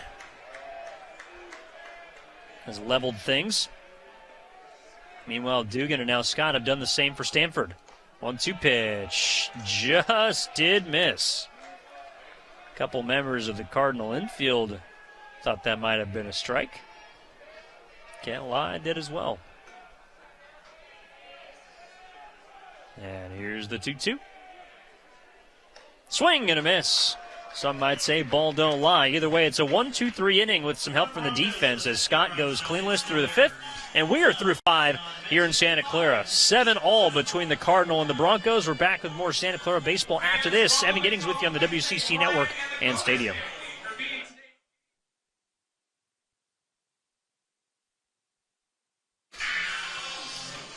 The Santa Clara Broncos are proudly sponsored by One Workplace. From great teams to great organizations, One Workplace brings out the best in people through the places that bring them together. Visit oneworkplace.com to learn more. A 7-7 ball game here in Santa Clara between your Broncos and South Bay rival, number 4 Stanford. As Brandon Gomez will head back to the bump for the Broncos, and he will face 8-9-1 due up for the Cardinal. Jake Sapien, Owen Cobb, and Eddie Park. Sapien today has 2 of Stanford's 8 hits, has scored 1 of their 7 runs. And, of course, all 7 runs for Stanford have come on home runs. A little bit more traditional on the Santa Clara side as Gomez finds the strike zone to begin the frame, and we're off and running here in the 6th. Well, after 7 runs were scored in the first inning between both sides, the pace has slowed just a little bit. More of a quick strike fashion, particularly from the Cardinal. And meanwhile, Santa Clara has also hit 1 home run, courtesy of Efren Manzo. Here's the 1-1 pitch. And that one is off the end of the bat, down the left field line. Bering giving chase. He jumps up, and he can't make the catch. On his way to second base is Sapien as Bering will play it back in. Great effort by John Bering, but could not come up with the catch. And that's a leadoff double for Stanford. I mean, he just reached down and poked that one, and that is kind of exactly, or I should say, a great description of how this ball is carried today here in the South Bay. More towards the end of the bat than the barrel, and it nearly got out of here. So 3rd hit of the game for Sapien, and here's Owen Cobb. Speaking of long balls, he hit a 2-run home run in the 2nd. Corner infield is in, middle infield is back, and Gomez misses with his first pitch.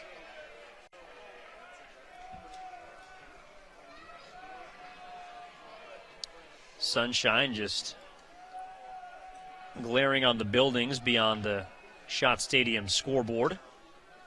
Pretty much gone from the field of play. And Gomez now behind in the count, 2 balls and no strikes. So we'll see, I'm sure, in about half an inning, maybe a full inning.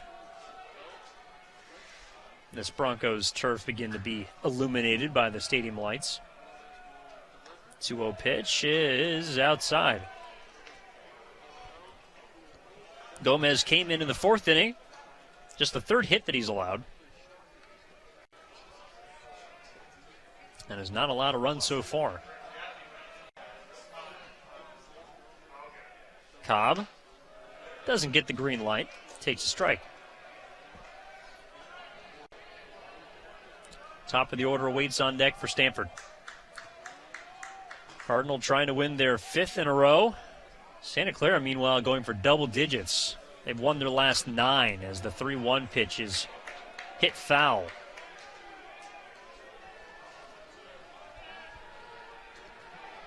Gomez piggybacking off of fellow lefty Nick Sando, who all of Stanford's runs came against. They'll now lock and load here. Payoff pitch. Cobb hits it hard, and Manzo makes a diving grab up along the line, takes it to first in time. Second fantastic play made by Manzo that robs Cobb at least of a single and probably robs Stanford of a run. Well, just takes it the other way, and you can see there Manzo, full extension. Kind of a tough hop to handle, too. So doing it both with the mitt and the bat, Efren Manzo, as the entire infield is in now, trying to cut off the run at third base against Eddie Park. First pitch he sees is a ball. Park has been a tough out all season long, but especially tonight. He's 1 for 2. Has walked and scored. Sapiens lead from third. There's a strike.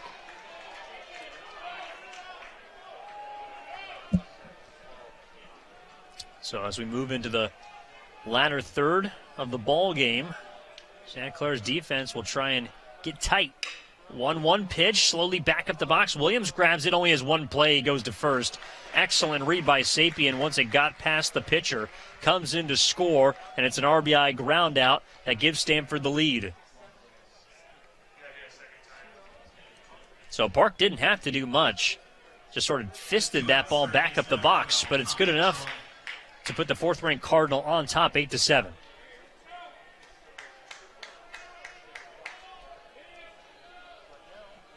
And now Tommy Troy will bat with the bags empty. Checks his swing and takes a ball. Troy today is 0 for 2. Has walked and scored.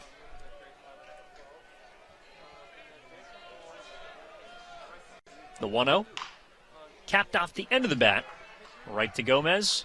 He'll run it over to first in time to retire the side, but not before a leadoff double comes around to score on the Park ground out, and Stanford leads 8-7 as we head to the home half of the 6th inning here in Santa Clara. Evan Giddings with you, back with more Broncos baseball on the WCC Network and Stadium after this.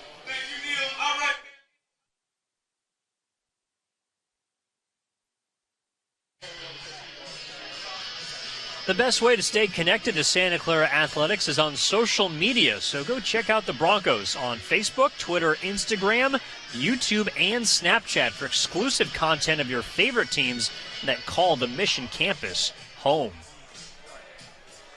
Stanford back out in front, 8-7 as we begin the home half of the 6th inning in Santa Clara, California, due to an RBI ground out from Eddie Park.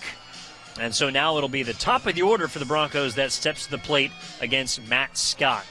Dawson Brigman, Michael O'Hara, and Efren Manzo due up here in the 6th. First pitch, Scott nearly clips him as Brigman bends out of the way. Another look at that high heater. That's what you call buzz in the tower. 1-0 pitch. Breaking ball, again inside. This one a little bit closer to the zone. It's 2-0. Brigman today has reached twice. He's 1 for 2 with a pair of runs scored. Middle infield and the outfield. Straight up on Brigman, who gets hit by that pitch. He clipped him. That appeared to be a changeup. And Brigman, taking nothing from it, just sprints on down to first base. In fact, he might not have even felt that pitch if it got his elbow guard. So he'll take his free back. Leadoff hit batsman by the Stanford staff, and in steps O'Hara. 1 for 3 with a single. Scored the second of Santa Clara's 5 runs to open up the ball game in the first, and now it's Moore that will come out and have a word with his freshman, Scott. Scott, again, a native of Redding, Connecticut. Helped guide his high school to a state championship last year. Was named the Connecticut Player of the Year and the Gatorade Player of the Year. He was the top-ranked player coming out of Connecticut, according to Perfect Game, and the 40th best overall right-hander in the nation. So, a star-studded talent in Matt Scott. And so far, Santa Clara has not gotten much off of him. Long hold from Scott. Who's going to be the first to blink here? We got ourselves an old-fashioned South Bay standoff, and it is Scott that steps off. Now, that might be because he is trying to draw time for Stanford to go to its bullpen, and that is exactly the reason. So Moore will head out to the mound, as will the pitching coach, Thomas Eager. And it appears we might have a pitching change.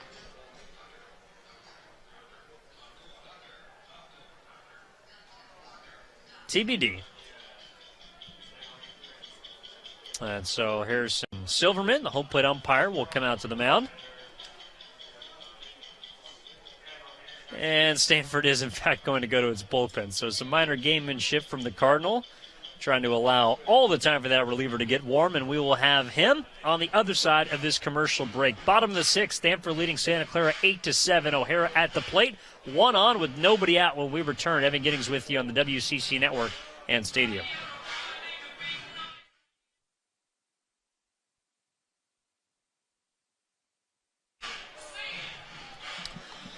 Out of the bullpen for the Stanford Cardinal, it is the left-hander Drew Dowd onto the mound. And the southpaw, standing 6'2", 210 pounds, a junior out of Belmont, California, also an attendee of nearby Junipero Serra High School. And this year he is making his 21st appearance of the year. He has a 5.14 ERA, a 6-2 record across 42 innings. Has also picked up a couple of saves this year. Has started 3 games for Stanford, and in those 42 innings, he has struck out 56 while walking 20, opponents hitting 258 against him. Coming off a nice season with Stanford, of course, a part of the Pac-12 championship team a year ago, in which he made 15 starts for Stanford, had a 6-0 record to go along with a 4.54 ERA. So a veteran member of this Stanford staff, and of course coming out of the bullpen today, replacing Max Scott, and a freshman, a highly touted freshman, mind you, out of Connecticut that had a fantastic appearance out of the bullpen for the road team. Not completely done yet, but only allowed a couple of base runners in an inning in the third. And one of those base runners stands on first base in the form of Dawson Brigman. So Dowd just about ready to go here. He'll face Michael O'Hara as David Esker brings the lefty in to face the left-handed bat of O'Hara. Checking him out there, ready for action. O'Hara in his senior season so far today has got a single and a run scored, is 1 for 3. And hoping here in the 6th, he can try and help his team tie this game up, or who knows, maybe even take the lead. Conversation over first base between Brigman as well as the Stanford first baseman, Carter Graham. Chatting things up with Chris Perry, second-year assistant coach for Santa Clara. We're just about set to go here. Evan Giddings with you on the WCC Network and Stadium. Glad you could join us for what has turned into a highly competitive matchup in a South Bay showdown. 8-7 Stanford. Dowd is ready, as is O'Hara. And the pitch. That's taken for a strike. Troy at third base is in. Middle infield back, hoping for the double play ball. Plenty of hitting room for O'Hara out towards right center field as the sun is nearly set. A 1 pitch is lined off the end of the bat. That hit Dowd. He'll scamper to it, flips onto first base in time to get the out. Fortunately for Dowd, it didn't look like that ball was hit hard, but still a potential scary moment for the pitcher. So O'Hara is out. Brigman does move up into scoring position. Let's take a second look at this. And it looked like it got him right below that 4 in the back. I mean, adrenaline kept him going. He popped off the mound with immediacy. And understandably, he's going to be checked out by both David Esker along with the Stanford support staff. So he appears good to go. Third look that time from a different angle. I mean, he nearly caught it. And just speculating. But if the damage was more, I imagine that ball would have jumped off his back a little bit harder. So fortunately, Dowd is okay. In steps Efren Manzo. With Brigman on second base, the tying run. The first pitch is foul tipped into the mid of Moore. It's 0-1. Manzo 2 for 3 today with the game-tying 2-run home run in the fourth. Also an RBI double in the first. He's got 13 home runs this year. The 0-1 waved at and missed. Dowd tied him up that time with a fastball.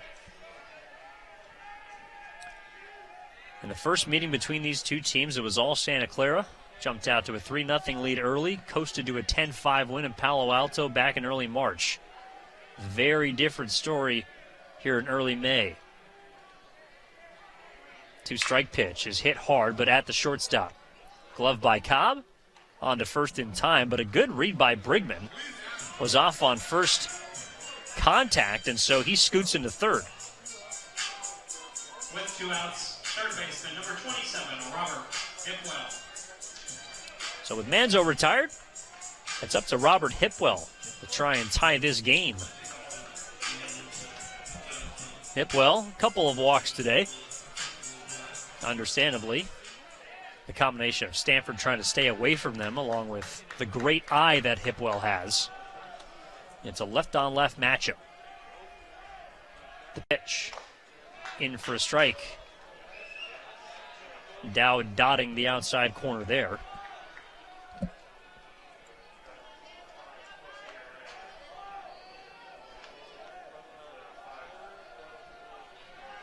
Now readies, and the 0-1 pitch looked like a pretty similar spot, but it's ruled a ball. So the count is 1-1 now. Infield swung around to the right, except for the third baseman Troy, who stays put over there. Outfield is straight up and deep. The 1-1. Hipwell over the head of Cobb into left center field, base hit. That will bring home Brigman, and this game is tied. Robert Hipwell with a 2-out RBI single. And we got 8s on the board.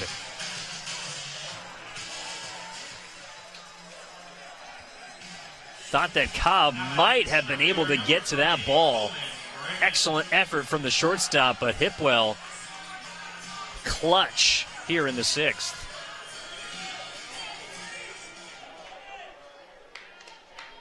So tied once again, and here's Coleman Brigman. The other Brigman brother, as Dawson just came in to score. Looks at a first pitch breaking ball, and it's 1-0. Coleman is 2 for 3 today. Has 2 runs driven in as well as a run scored. Not a big lead from Hipwell over at first base. Dowd fires that pitch that Brigman had to step out of the way of.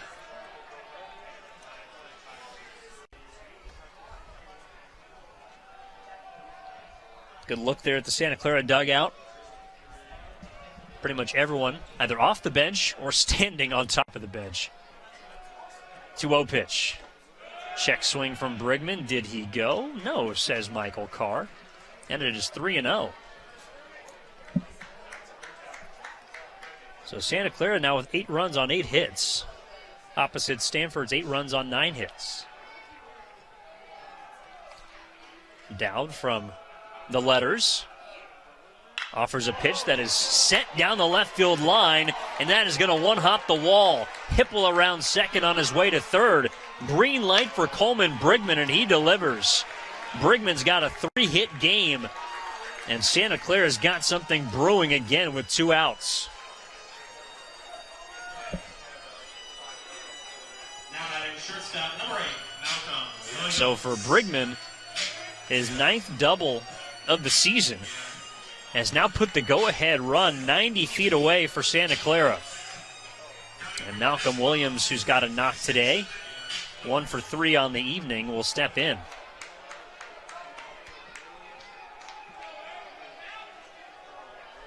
Couple of ground outs since his single in the first.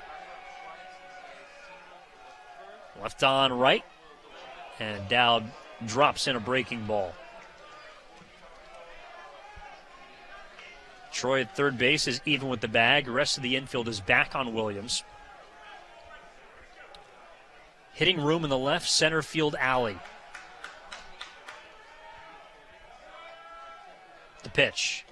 Low.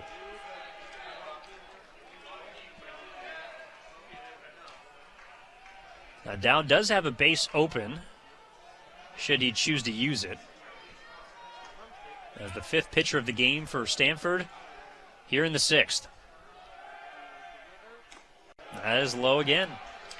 Picked up by Moore. 2 balls and 1 strike. After Dawson Brigman, I should say, was hit to begin the 6th by Scott, Dowd came in, got the first 2 batters out with relative ease, but has ran into trouble last 2 batters. 2-1 pitch is waved at and missed. Williams getting aggressive that time. Count is evened up. Curious to see how that line drive off the bat of O'Hara, which did tag Dowd, if it's affected him at all here.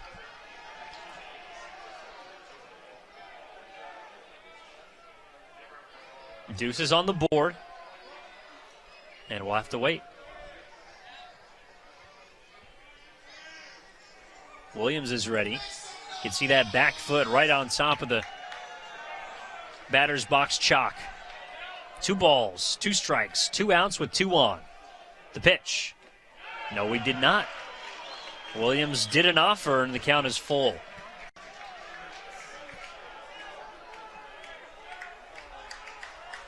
Lights have sparked up Schott Stadium.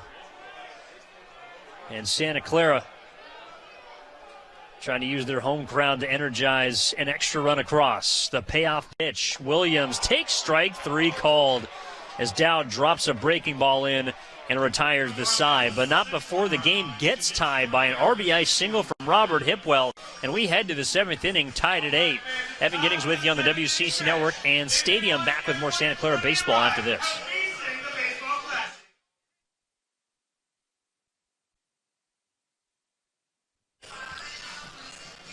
Ticket Smarter is the smarter way to buy tickets to live events. If you're looking to experience the excitement of all the best sports, concerts, and theater events, visit Ticketsmarter.com or download the app right now. So don't miss out. Smart fans start at Ticketsmarter.com. Evan Giddings with you here on the WCC Network and Stadium as Brandon Gomez is back to the bump for Santa Clara. And pardon me. Yes, it is Brandon Gomez. Thought I heard someone mention a new pitcher. It is number 32 from the looks of it. And he will face the dangerous right-handed bat of Carter Graham. Has already gone deep twice today. Finds himself ahead in the count 1-0. Make that 2-0 here. 8-8. We are tied entering the 7th inning. Santa Clara brought us even with a 2-out single from Robert Hipwell that plated Brigman in the home half of the 6th inning. Gomez in danger of walking a leadoff man here. Carter Graham is 2 for 2 with 2 two-run home runs in the first and the third. He'll be followed by Braden Montgomery and Alberto Rios. Doesn't get the green light. Thought it was ball 4, but it's a strike. Brandon Gomez is the second pitcher of the game as we take another look Pretty good spot there. Down and in. 3-1 pitch, and that's ball 4. So Graham with a good eye. Only offers it 1 pitch, and that will give way to Braden Montgomery. Now batting right fielder number 6, Braden Montgomery. Now the cleanup man entering the day, sitting .316 with 20 extra base hits and a slugging well above .550, but so far he has struggled. 3 strikeouts against 2 different pitchers. 2 Ks against the starter Sando, and 1 to end the 4th inning against Gomez. First pitch, swung on and missed. Just hasn't seen the ball all that well today, despite being, of course, a very big part of this Stanford offense. Draws a lot of attention from the defense. Infield completely shifted to the left side. 0-1 is inside. Gets away from Steck, and that is going to allow Graham to move into scoring position. Well, we'll wait to see if it's a wild pitch or a pass ball. Second look here. Kind of handcuffed Steck a little bit. Didn't know if it was going to be in the dirt or not. And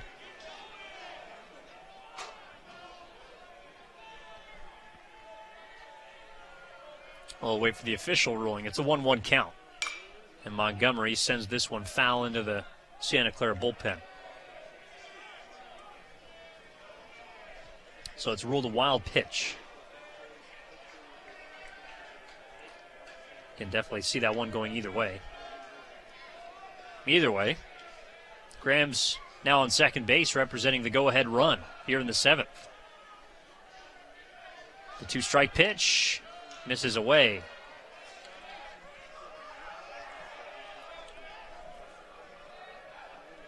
Stanford has scored just 1 run beyond the 3rd. They plated 2 in the 1st and the 2nd, and then 3 in the 3rd. 2-2 pitch. Swung on, hit hard, past the diving Williams into left field. Graham is going to stop at third base. Bering will play it in. It's cut off. But 2 knocks. I should say 2 base runners and 1 hit against Gomez to begin the Stanford 7th.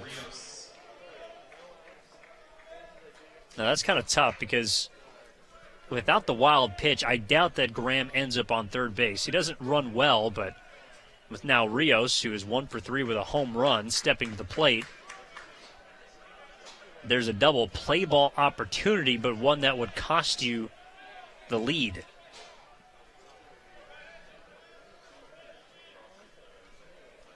So Dawson Brigman is close to second base, almost hugging it. Meanwhile, Williams is straight up at shortstop. The pitch to Rios. Down low. Rios hit a solo home run in the 3rd inning. His team leading 13th of the year. Just a scalding shot to left center. 1-0. And catches the edge of that pitch. That was Gomez's 50th pitch out of the bullpen. Officially through 3+. A ball and a strike on the board with nobody out. Runners at the corners. The 1-1 up high. Don't expect much movement on the base pass from Stanford. Really, Tommy Troy's the only guy that actively attempts to swipe bags in this lineup.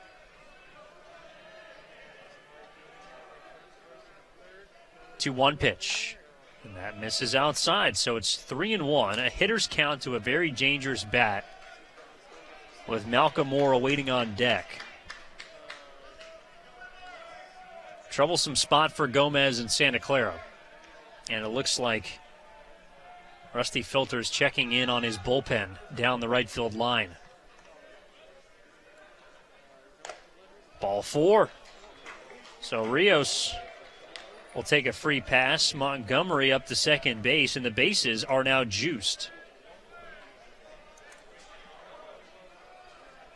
Now batting catcher number 10, Malcolm Moore. In steps Malcolm Moore. 1 for 3. Also a strikeout. And a ground out. Could use either here. Left on left. That wide, patented open stance from Moore, and takes a first pitch that misses upstairs for ball 1. Graham walked, advanced to second on a wild pitch. Montgomery singled, and Rios has walked. The bases are now loaded with a 1-0 count, and here comes Rusty Filter. And it looks like he's going to make a move to the bullpen. So Gomez, a valiant effort out of the pen. Third member of the pitching staff coming into the game for Santa Clara when we return. Danger zone right now for the Broncos. 7th inning, bases loaded, tied at 8 when we come back. Evan Giddings with you, bringing you Broncos baseball on the WCC Network and Stadium.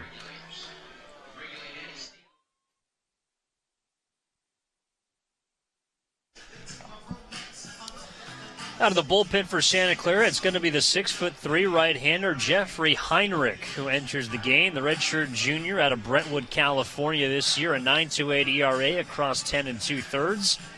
No record and no saves so far this year. He's making his 10th appearance out of the pen. He will try to regulate this Stanford order, beginning with Malcolm Moore. Slightly behind in the count, 1-0. In a tie ball game, bases loaded, go-ahead run for the Cardinals stands on third base in the form of Carter Graham. Montgomery from second, Rios from first. As Heinrich rocks and fires. First pitch grounded sharply at Manzo. He has a play at the plate, comes home. Stack will fake the throw to first base, but that's 1 out, and no runs come across for the Cardinal.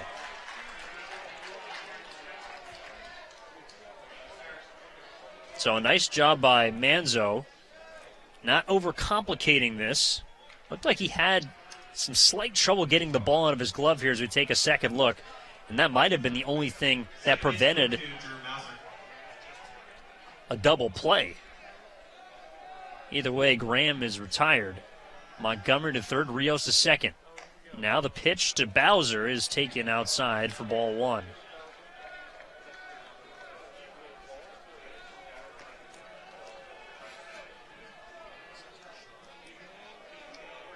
Heinrich's last time out was a scoreless inning in the third last Tuesday against Cal.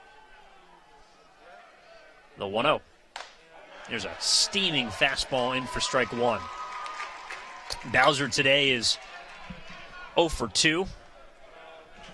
Did walk in the third. Heinrich trying to pick up his fellow pitching staff member, Brandon Gomez. The 1-1. Fastball just missed. Tight strike zone tonight from Silverman. Another look. Must have been just off the black.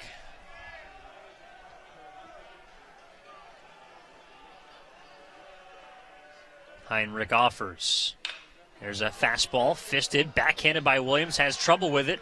Goes to second for 1, and it's not in time. Brigman, I don't know if he thought that he didn't have a force, but he tried to apply the tag.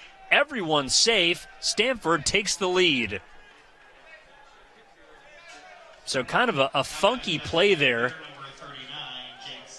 It was hit off the inner part of the bat, so some strange English that gave Williams some minor issues.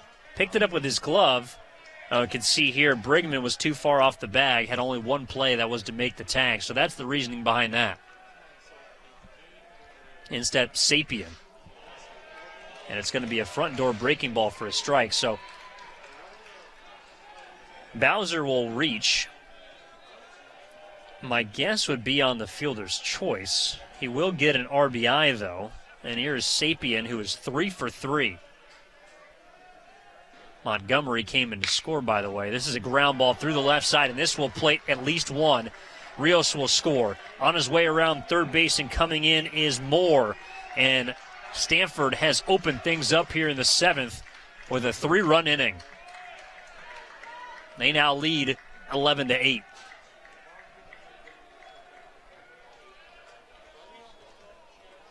Sapien has 4 hits from the 8 spot, and the DH has absolutely killed Santa Clara tonight.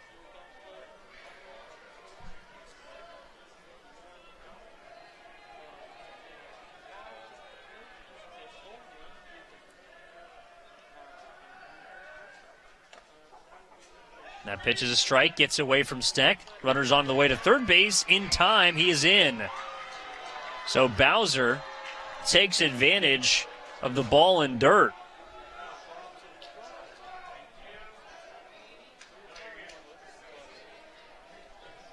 With a head-first slide. It's been all Stanford here in the 7th. Heinrich is just trying to limit the damage. And pardon me, they ruled that a pass ball off the mid of Steck. So Bowser up to third base, Sapien from first now.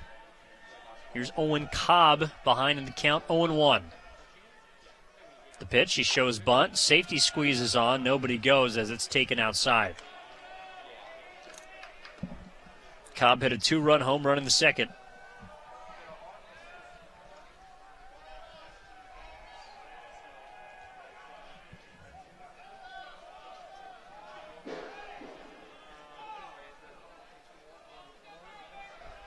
All runs against Gomez here in this inning as the 1-1 went fishing for. Cobb fouls it off.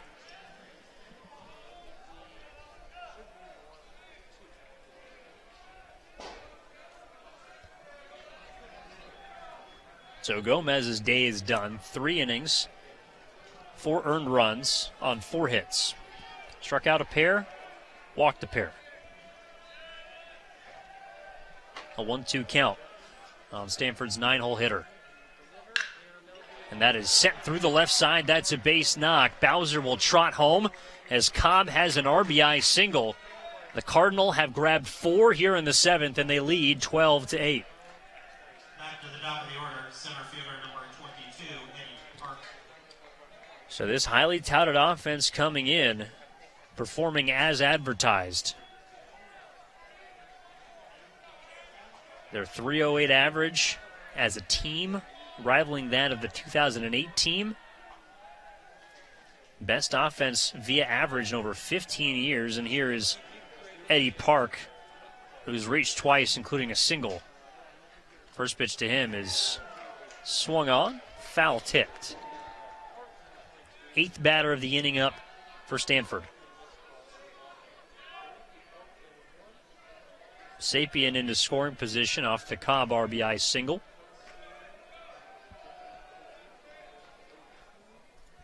The pitch, breaking ball, tap foul. And again, still just 1 out. It'd be difficult to double up Eddie Park. Santa Clara could really use one.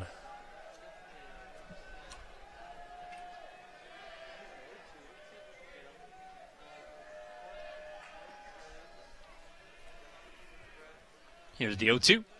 Fastball up high. Heinrich tried to reach back for some extra gas.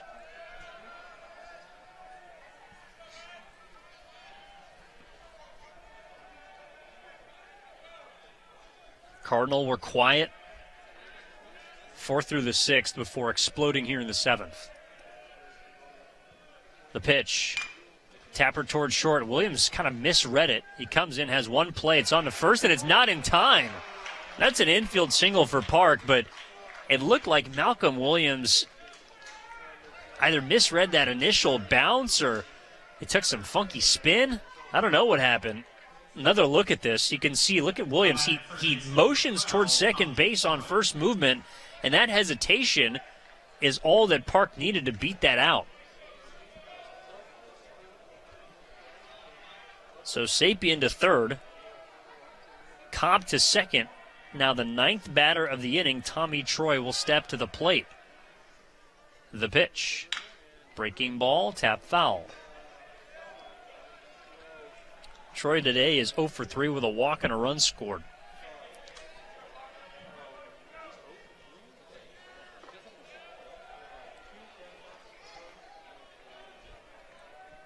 This inning began, as a lot of rallies do, with a walk.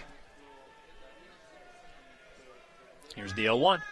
Fastball, and Troy couldn't pull the trigger.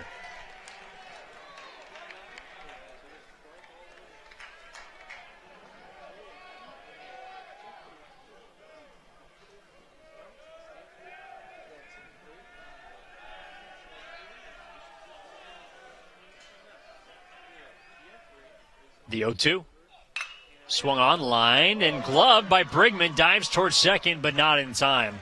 A good read by Cobb standing on second base to get back in safely, but there's 2 outs.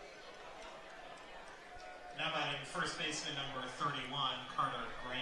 So Dawson Brigman nearly got his pitcher out of the inning. Replay here, you can see the momentum carried him towards second base, but freezing on the line drive was Cobb.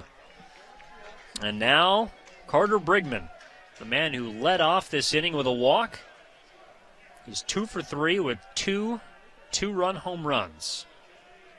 The pitch. And it gets past Steck, and that will get to the backstop, and that will allow the 5th run of the inning to come across. Second pass ball gives Stanford a 13-8 lead here in the 7th.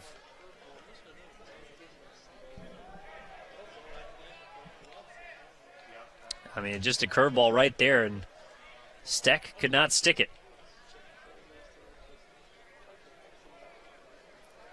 So everybody moves up as Sapien comes in to score.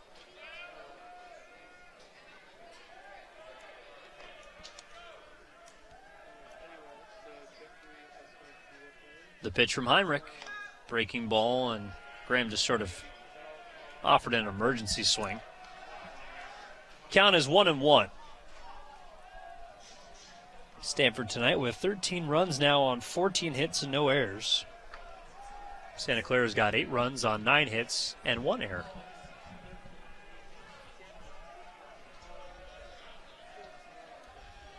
The pitch from Heinrich. And Carter just missed that pitch as Graham sends it into shallow center field. Nobody knows where it is, and it falls for a hit. Graham is into second base with a slide. 2 more runs come in, and the wheels have absolutely come off here in Santa Clara. It's a 7-run 7th inning for Stanford as the outfield and middle infield lost that ball in the sky. Now batting right fielder number Well, just a Bermuda triangle out there as Graham, I mean, he hit the ball pretty high. Williams is pointing up. Both Brigmans don't know where it is. Neither did O'Hara. And that's going to go down as a double.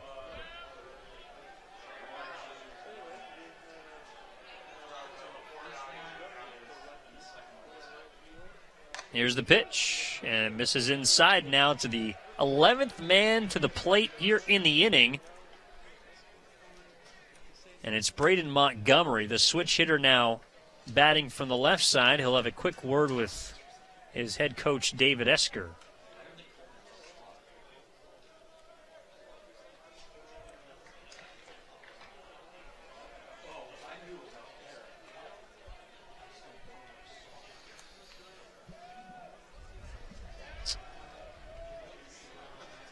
Not an ideal way to come undone. Montgomery today is 1 for 4. Will take a breaking ball inside. He has already had a hit in this inning. It was from the right side of the plate against the lefty Brandon Gomez. Now he gets a chance to potentially flash that power from the left side. 2-0. Down low. Ball 3. Heinrich has already thrown 25 pitches here in this 7th inning since coming on in relief. Came in for Gomez with nobody out. He has gotten 2 outs. Just needs 1 more. Ball 4.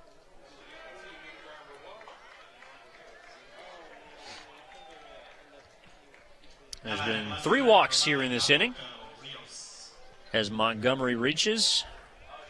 And now the 12th batter of the inning, Alberto Rios, will step in.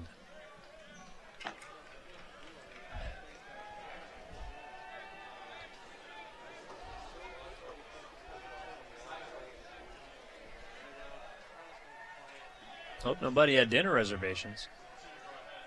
Rios is 1 for 3 with a home run. Takes a rip at this pitch and grounds it foul into the Stanford bullpen.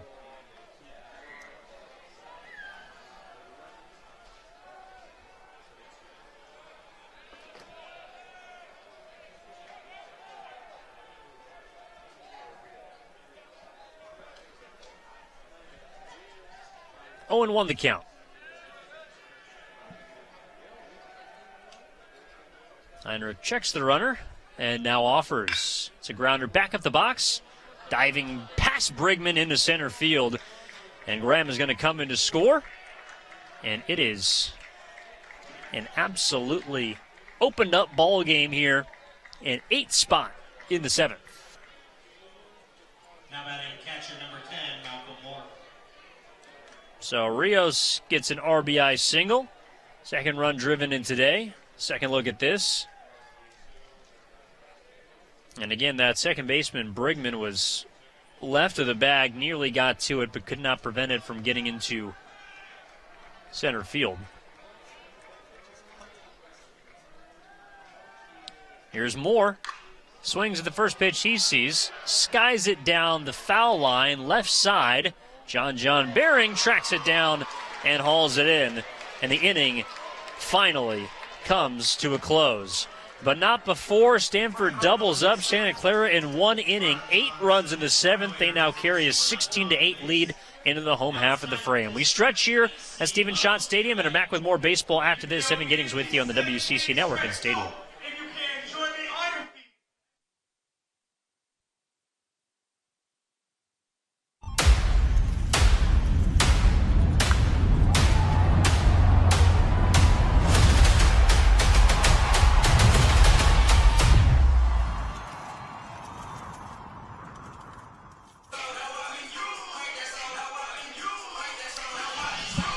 We head to the home half of the 7th inning with a new reliever on the mound for Stanford.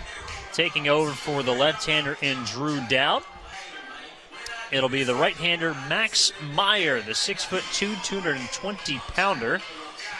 That hails from Belmont, Massachusetts, a part of the 2022 Pac-12 championship team a year ago, and he makes his appearance tonight as the 6th member of the Cardinal bullpen. He's making his 14th appearance out of the year, all out of the bullpen, 9.72 ERA, 2-0 record across 16 2/3 innings. He has struck out 19, walked 8. Opponents are hitting .325 against him. And perhaps doesn't have to worry about that ERA and batting average too much because he has got a lot of room to work with. An 8-run cushion now after an 8-run 7th inning for the 4th-ranked Cardinal. And here comes Eamon Lance. He'll be followed by John Bering and Ben Steck in the 7th inning for Santa Clara. Evan Giddings with you here on the WCC Network and Stadium. Lance is 0 for 1, has been hit by a pitch with the bases loaded, also walked. And the sidewinding Meyer fires a first pitch that hits the Santa Clara designated hitter.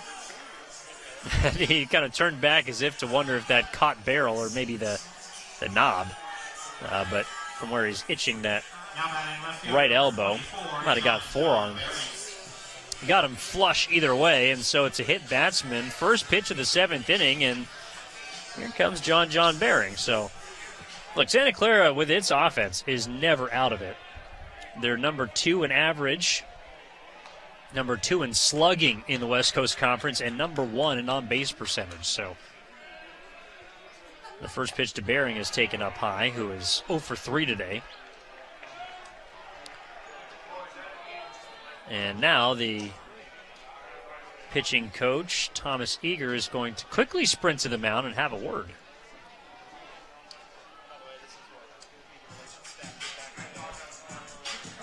These conversations are always interesting because, I mean, Stanford's had a quick hook.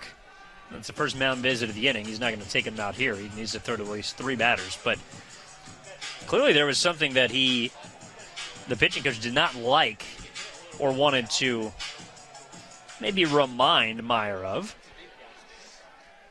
And you can see Meyer nodding, shaking. A lot of quick words. The senior's been here, done that. Bends over slightly and fires a 1-0 pitch that misses low. So I imagine Eager just trying to reel in the right-hander after perhaps stumbling a bit out of the gates. A hit by pitch and 2 balls to Bering. Middle infield back, playing for 2. And that pitch hit Bering, I think, in the helmet. And, of course, nothing malicious about this. You can tell Meyer just simply does not have a feel for his pitches right now. Just hope that Bering's okay.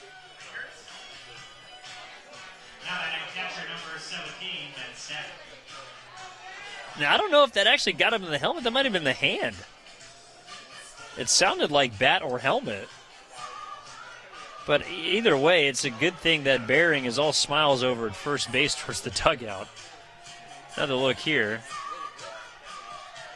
That, I don't doubt that got hand, but that certainly hit the bat. That did not hit his helmet. Who knows if Bering was trying to sell it or not. Either way, there's 2 on with nobody out for Ben Steck. Pitch to him. And there's the first strike of the inning for Meyer.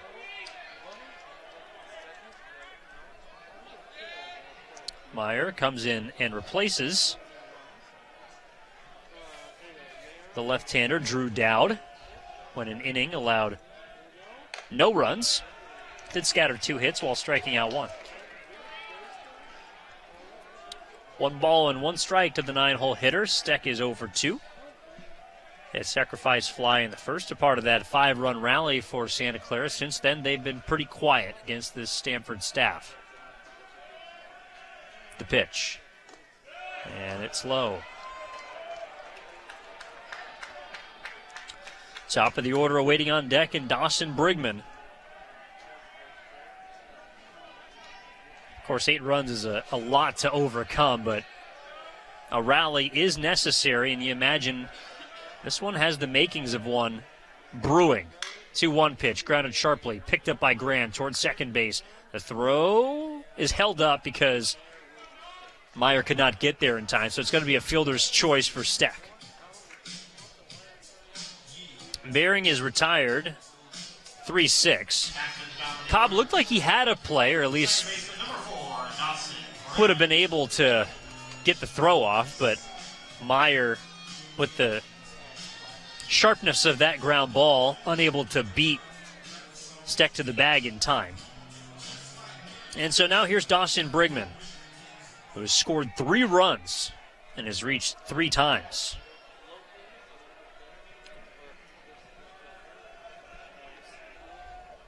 Runners at the corners. The pitch from Meyer, low and away. So we'll see if that ground ball settles him down a bit after plugging the first 2 batters of the inning.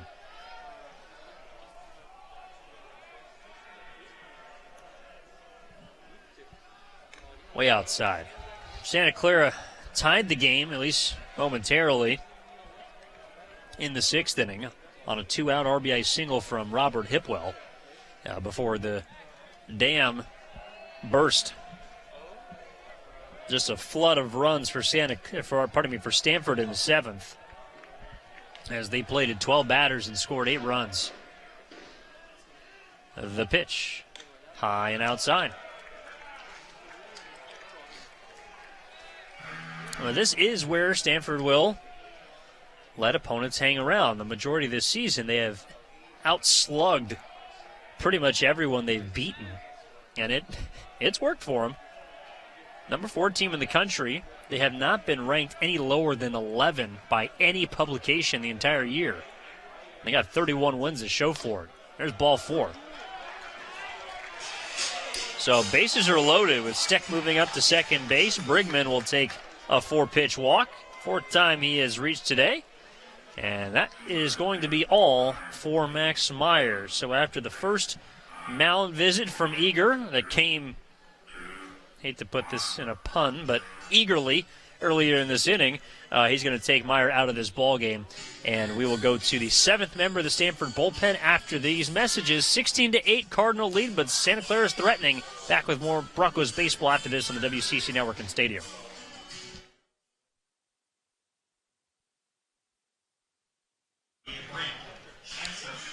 Seventh pitcher of the ball game for Stanford enters here on a Tuesday night in Santa Clara, and it is the right-hander, Brant Prancer. A 3.98 ERA, a 1-0 record across 31 2/3. He has saved 5 games for the Cardinal this year. Pardon me, it is Prancer, the 6-foot, 195-pound junior out of Georgia.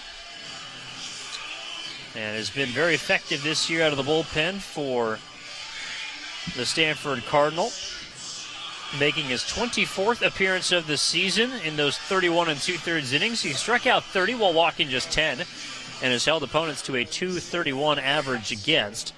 Again, this is a Stanford staff that owns a 5.1 ERA, so Prancer has been a big part of keeping other teams in check. And we'll try to stop the potential bleeding here before it even begins. Not in much trouble yet, but the bases are loaded for Santa Clara, trailing by 8 here in the 7th. It's a 16-8 ball game, and here is Michael O'Hara, who has 1 hit so far today. Prancer's first pitch, and O'Hara hits it through the left side. That's a base hit. Lance will come in to score, and everyone will move up a base as Santa Clara gets back on the board. It's 16-9.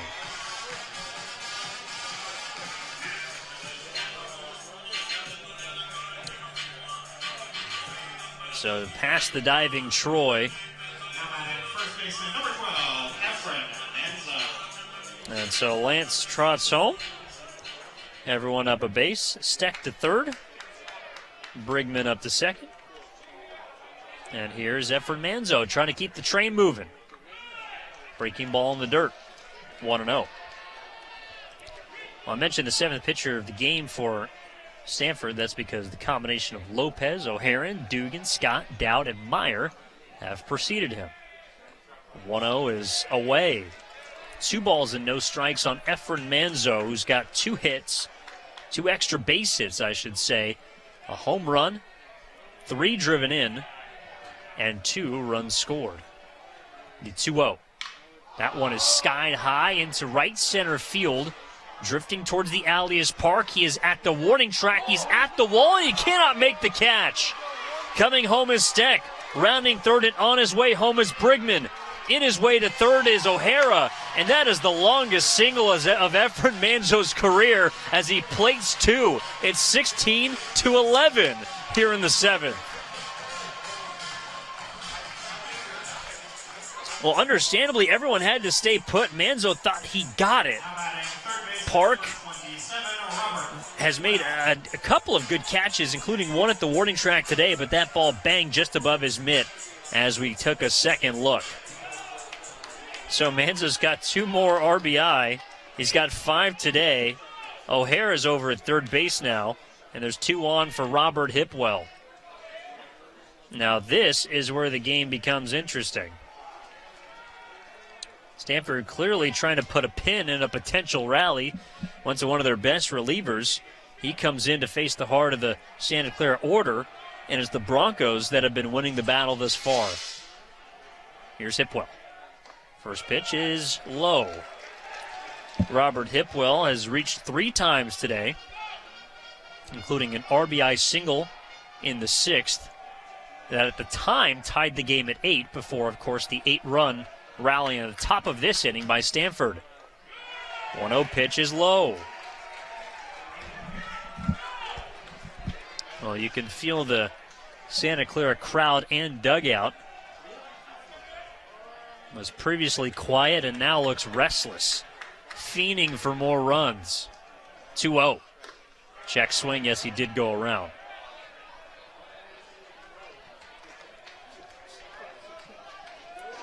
Max Meyer started this inning. Hit the first 2 batters. Got a fielder's choice, then walked Brigman as Hipwell takes ball 3. And then Panzer came in. O'Hara singled. Manzo singled off the center field wall, and now here's Robert Hipwell. And a hitter's count. Santa Clara trails by 5 in the 7th.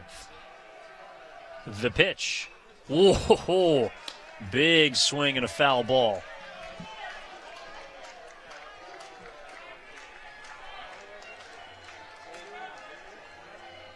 Hipwell was trying to hit that to Palo Alto.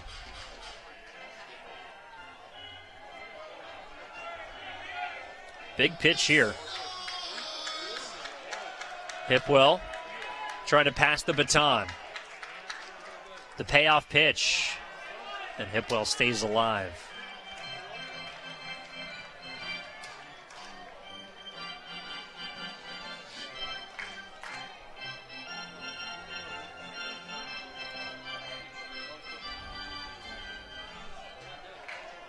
O'Hara stands on third.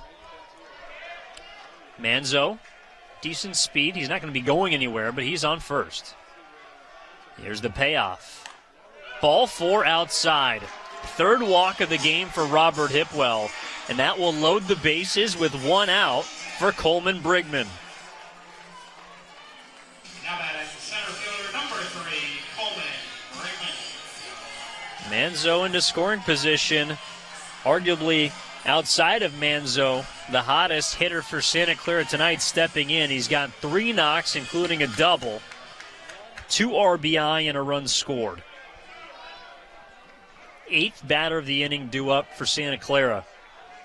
I mean, these two teams have traded blows like heavyweight boxers.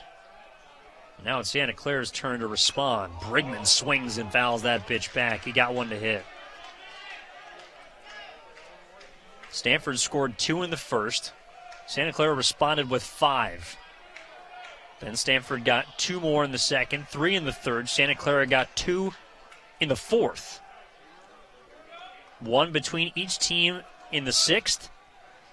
And then Stanford, 8 in the 7th. Brigman taps it foul, and of course Santa Clara has plated 3 so far in the bottom of the inning.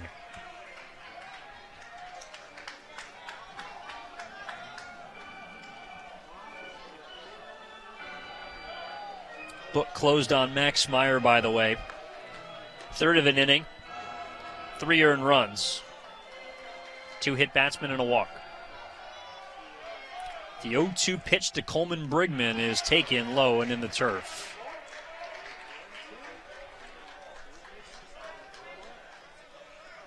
Middle infield looking for the double play. Corners are back. It's been a roller coaster ride of a game between 2 of the best offenses on the West Coast. 4th-ranked Stanford and Santa Clara. The 1-2 is high and tight.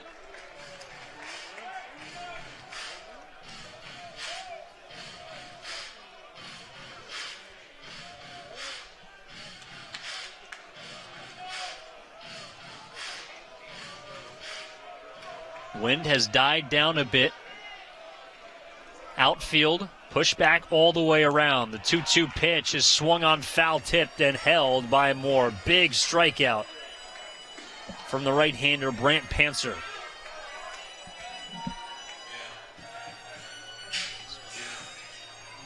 So Panzer gets a K. There's 2 outs now in the inning. 9th batter of the inning to the plate. Malcolm Williams. Right man, right spot. Bases loaded, 2 outs. He's 1 for 4 today. The pitch. Breaking ball is sprayed foul to the right.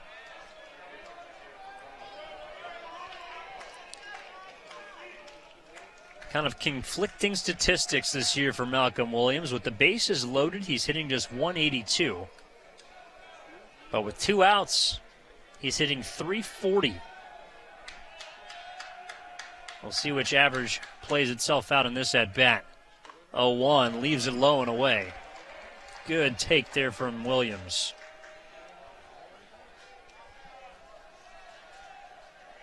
The man who began this inning, Eamon Lance, awaits on deck.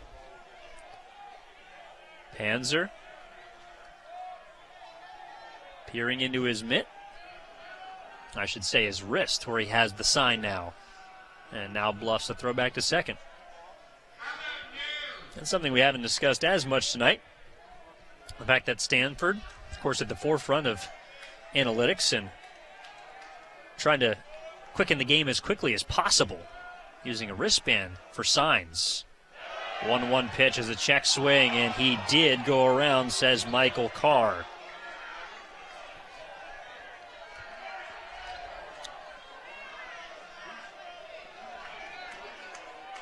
Williams, a good two-strike hitter. Plenty of contact. Taking a look at Carr there. It's a ball and 2 strikes. Bases loaded with 2 outs. And Williams lives for another ball.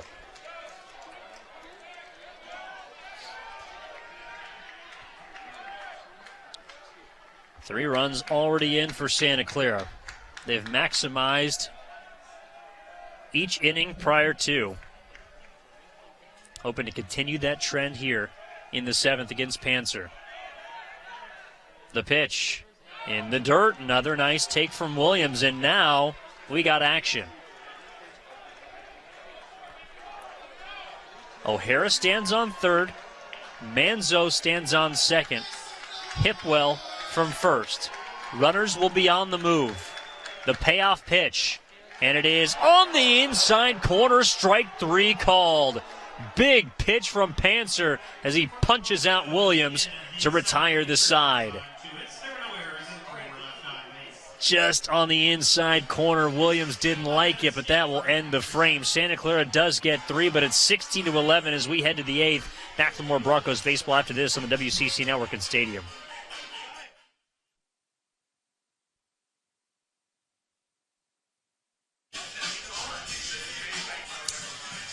Fourth pitcher of the game for Santa Clara comes into the 8th inning for the Broncos as we take a look ahead to their next home game.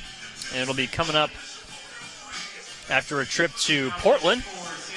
It'll be next Thursday against Gonzaga for a weekend series that will end the WCC tournament next Thursday, May 18th through the 20th. Thursday, Friday, Saturday, 6 o'clock start on Thursday as well as Friday before a noon senior day. So do not miss that right here in Santa Clara at Stephen Schott Stadium. Grab your tickets at SantaClaraBroncos.com.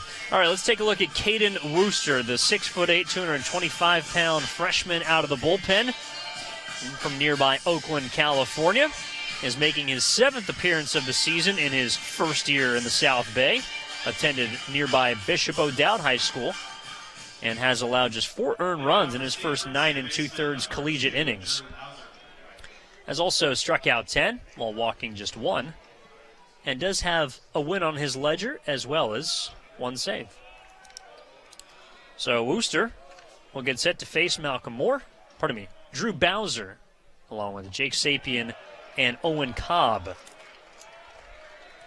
First pitch is in for a strike to Bowser, who so far does not have a hit to his name, but has reached twice. Came around to score part of that 8-run rally in the previous inning. And Wooster misses inside with a breaking ball there.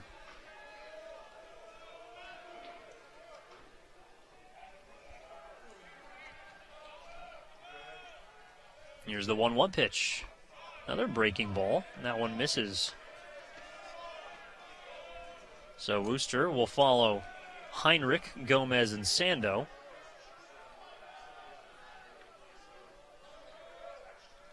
Santa Clara staff that, as Wooster finds the strike zone there, just could not avoid either the big hit or the big inning. The first 7 runs for Stanford were produced on home runs. 2-2 pitch is fisted at Williams. He'll take the ground ball, and there's 1 out. But then in the 7th inning is really just death by 1,000 cuts. A couple of free passes, total of 6 base hits. And they just kept moving the train. And a big reason is this guy here, Jake Sapien, who's 4 for 4. 2 RBIs A double, 3 runs scored for the DH, and he takes ball 1. So Santa Clara would love a clean inning.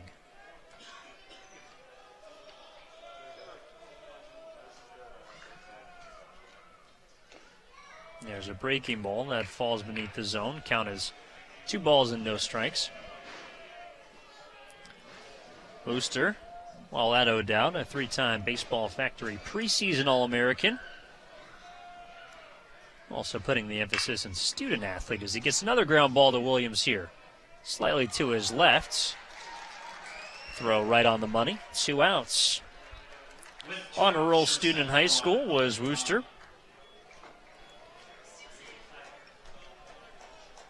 And speaking of student athletes, pretty much everyone from the Stanford side needing an eclectic taste and academic interest. Here's Owen Cobb. First pitch he sees, lofts into center field.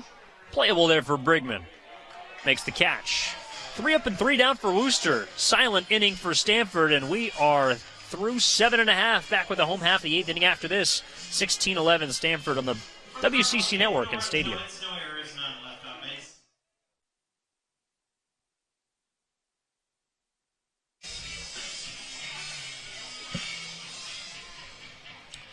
Back here at Stephen Schott Stadium, nightfall in Santa Clara as the Broncos try and dig themselves out of a 5-run hole to begin their 8th inning.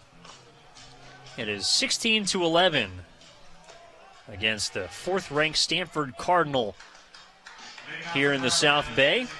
A South Bay showdown, so to speak, and Evan Giddings bringing it live here on the WCC Network and Stadium. It'll be the bottom of the order due up for the Broncos: Eamon Lance, John Bering, and Ben Steck.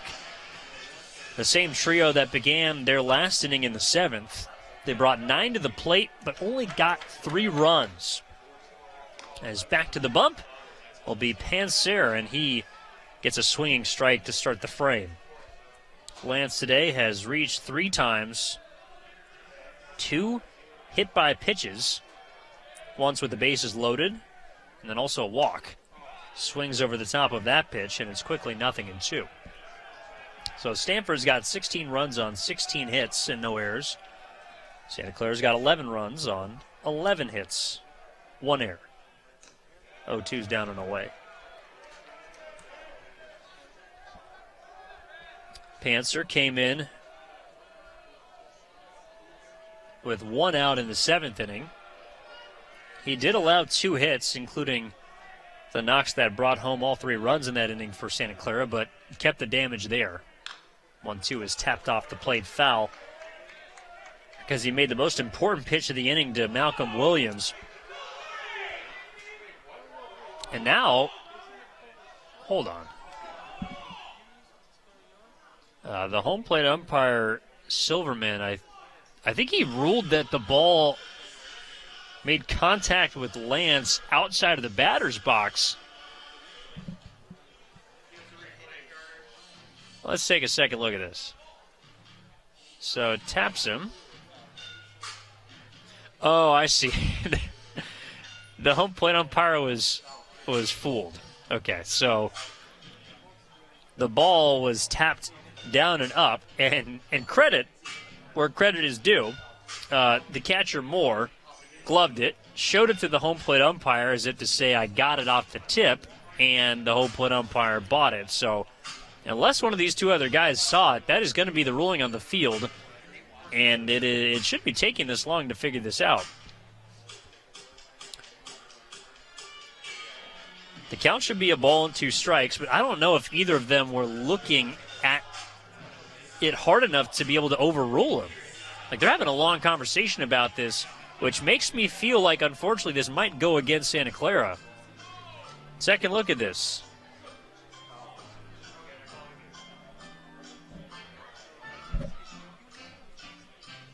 I mean, you can...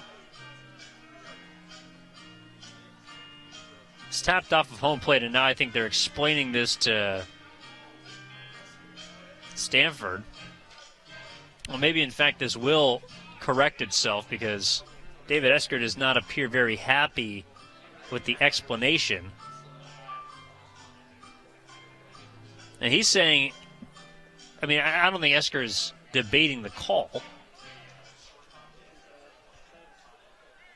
Yeah, so it's going to be 1-2.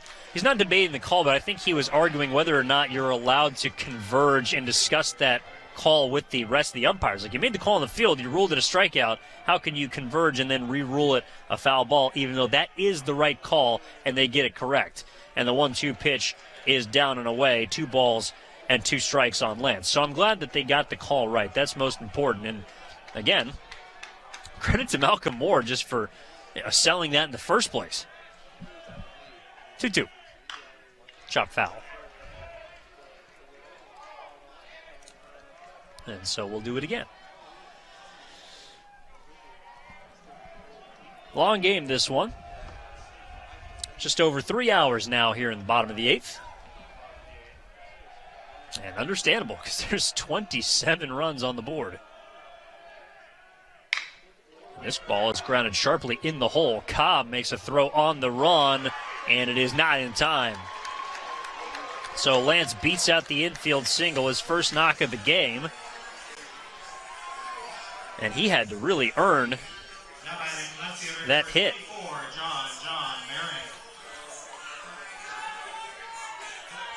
Nearly a miraculous play by Cobb.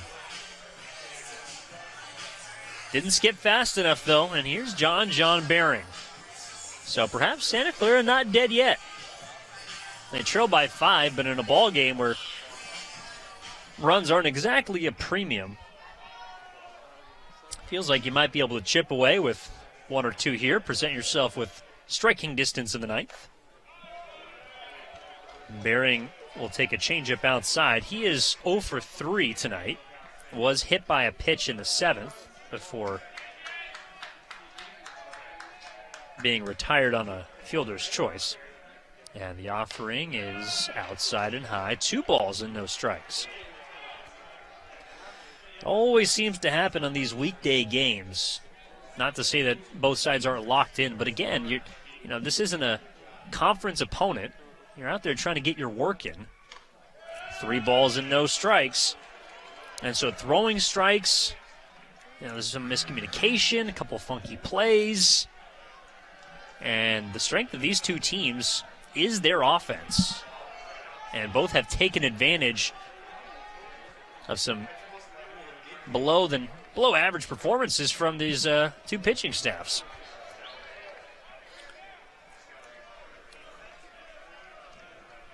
So hitters count now for John Baring, who is used to finding barrel, has not done so tonight.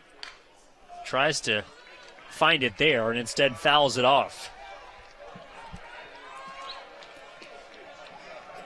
The catcher, Ben Steck, awaiting on deck.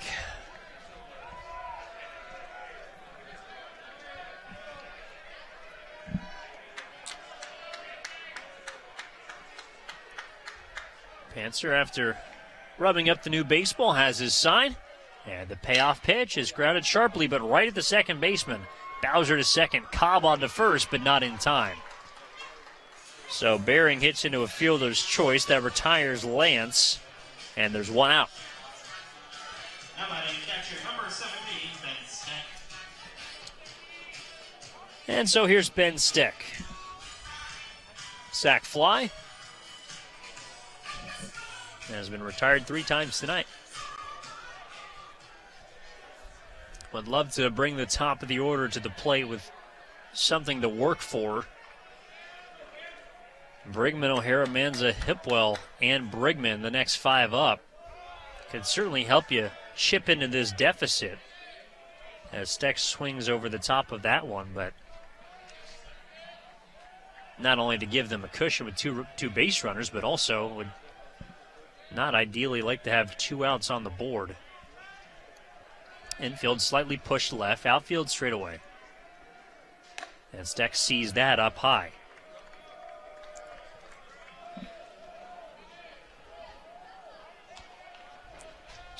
For Panther. This is his second inning of work. Buries a breaking ball past the barrel of Steck, and it is ball and 2 strikes. He's gone 2 innings or more 7 separate times this year, making his 24th appearance out of the bullpen. The pitch, runner goes, swing and a miss, throw down to second base for Moore, and it actually hits off of Behring and angles into left center field. Thought about trying to take third and wisely goes back to second base, but it's a strikeout, and there's 2 outs in the inning as Behring steals second. Back to the top of the order, second baseman number 4, Dawson. So 3rd strikeout of the game for Panzer, and here's Dawson Brigman. 1 for 2, but has reached base 4 times. 2 walks, hit by pitch. He has scored 4 runs to lead Santa Clara. The ideal leadoff man. And sort of sends an excuse me swing and a single into right field. Behring with 2 outs was off and moving. He will come in to score. And Brigman politely brings home a run for Santa Clara. Well, not too often you see that one play out for the better. Brigman was trying to hold up his swing, and instead he just guides that ball into right field. Montgomery plays it back into second to prevent Brigman from getting there, but he's now got 2 hits, and he has reached base 5 times tonight.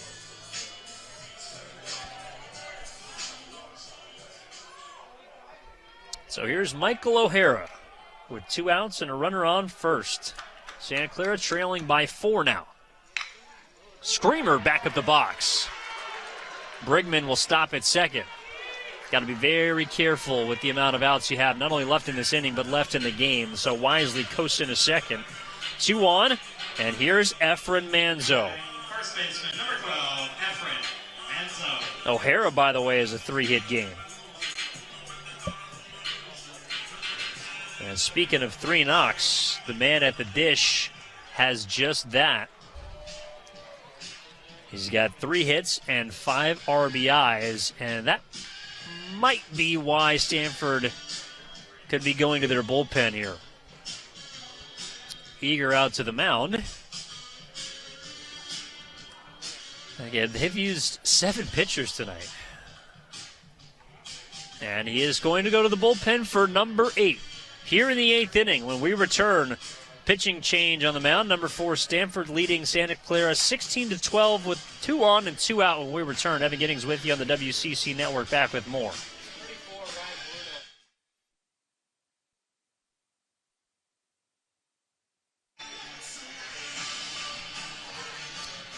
So the 8th man out of the bullpen tonight is none other than the left-hander Ryan Bruno.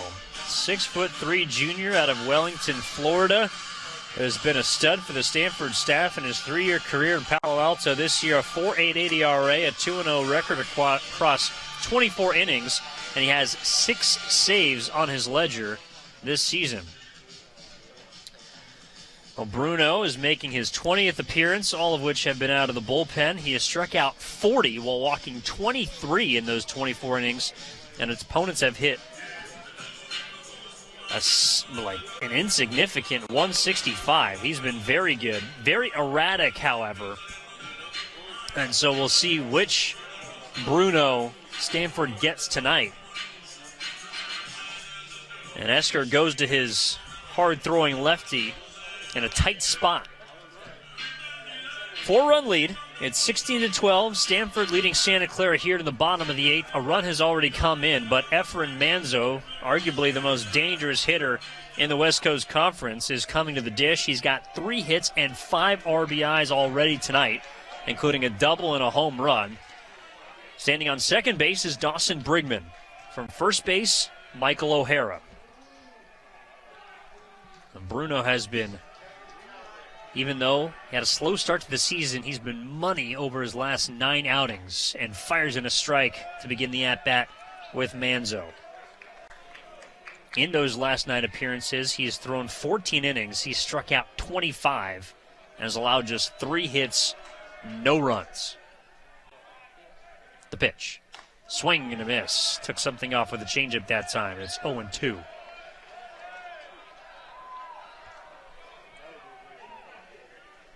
Entered the year a preseason All-American after making a team-best 30 relief appearances last year. Had a 2.72 ERA and a 6-1 record for the Pac-12 champs. Misses outside with a fastball.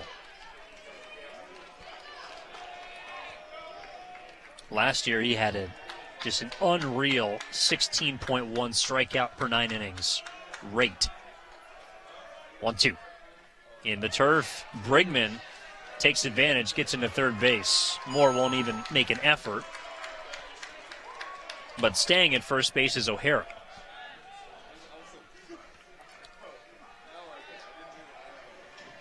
So we got deuces on the board. 2 balls, 2 strikes, 2 outs with 2 on. The pitch to Manzo. Swung on and missed. Bruno strikes him out. And that's a big punch out for Stanford that will retire the side. 16-12, Stanford leads heading to the 9th inning. Back with more Broncos baseball after this. And the Giddings with you on the WCC Network and Stadium.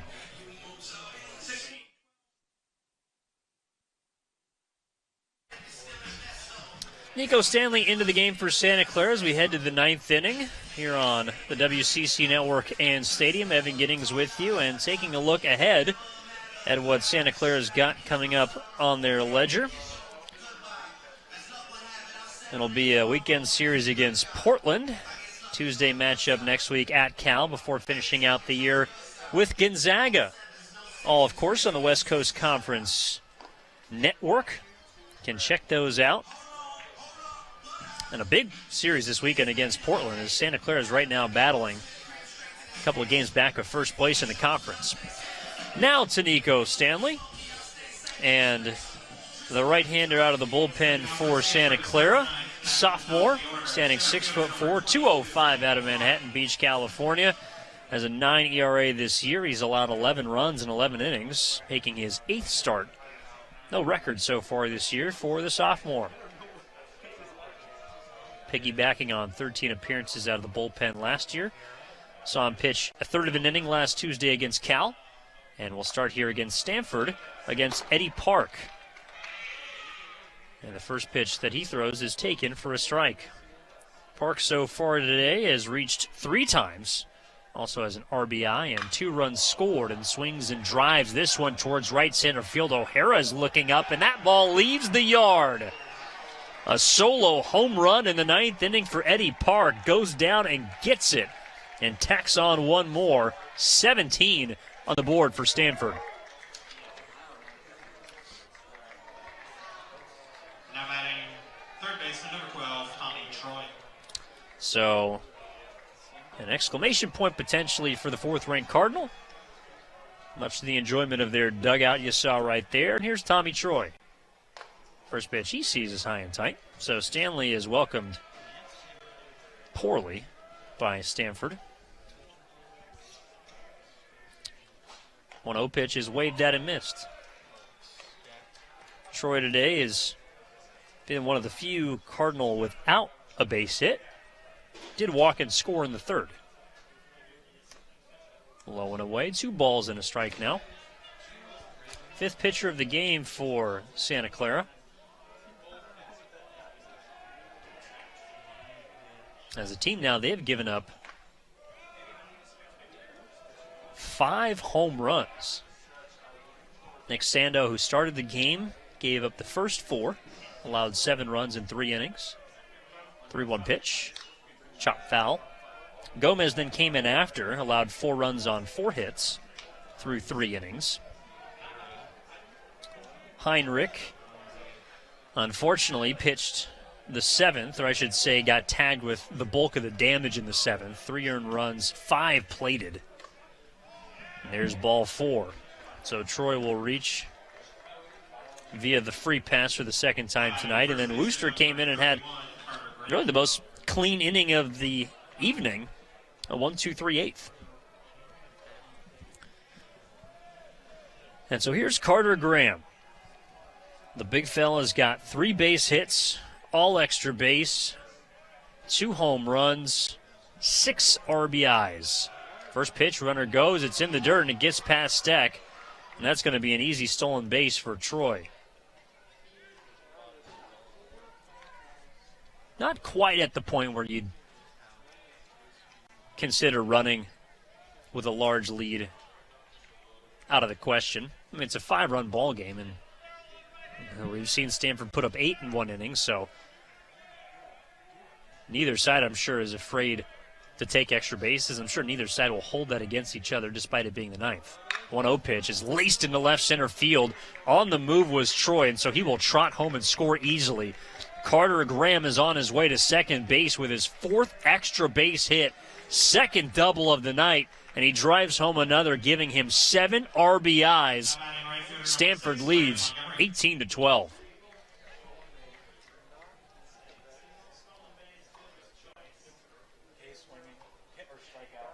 Well, that kid has absolutely pounded Santa Clara pitching tonight, and that might be it for Stanley. Rusty Filter out to have a chat with his sophomore right-hander.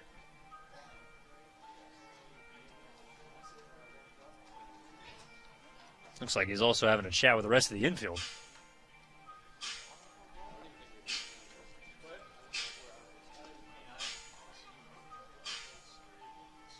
Long conversation that the home plate umpire, Harrison Silverman, will attempt to break up. Right now, Filter in the ear of his right-hander, and he'll stick with him. And then I guess no reason for a quick hook here. That was his 3rd batter of the inning, but Filter did motion down to the bullpen in case someone needs to get hot. But here comes Braden Montgomery. 3 batters to the plate to begin the ninth. 2 runs have scored for Stanford. Montgomery has reached twice, each in his last 2 at-bats, and he takes a strike. Single and a run scored along with a walk. He also struck out 3 times. Switch hitter batting from the left side. The pitch misses for ball 1.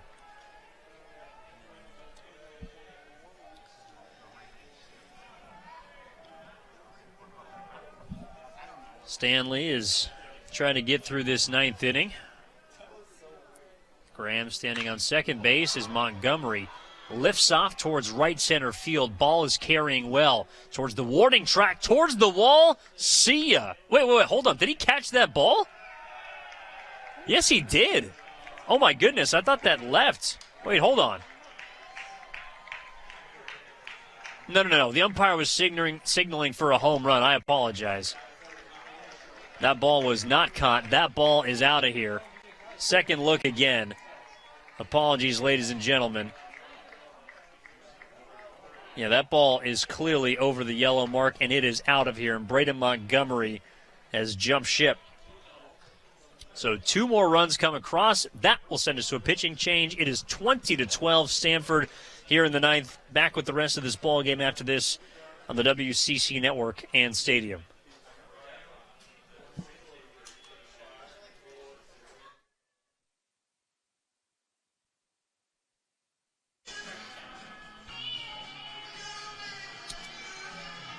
So Nico Stanley could not collect an out here in the 9th, and they move towards Christopher Gaudio on for Santa Clara. Has pitched in just a couple of games this year, making his 6th appearance. He's gone 3 1/3 innings thus far, has allowed 5 earned runs, scattering 5 hits while walking 1. Has not collected a strikeout in his freshman season. Out of Scottsdale, Arizona, stands 6'5", 210 pounds, and the right-hander who attended Notre Dame Prep High School down in the desert. So he will come in to face Alberto Rios after Stanford, ever so rudely, has just continued to pour it on. Got an even 20 runs on the scoreboard, and they've hit 2 home runs in the 9th inning. They have now hit 6 on the game. One of those belongs to Rios. who takes a strike. Rios also has a pair of hits and a walk. Infield peeled around to the left, and Rios will take a heavy hack and foul that towards the on-deck circle.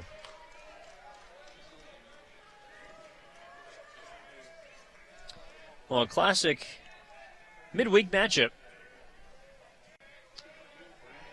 in which has featured a total of 14 pitchers between the both sides. 0-2 is a tapper, slowly coming on his Hipwell. On the run, in time, one away.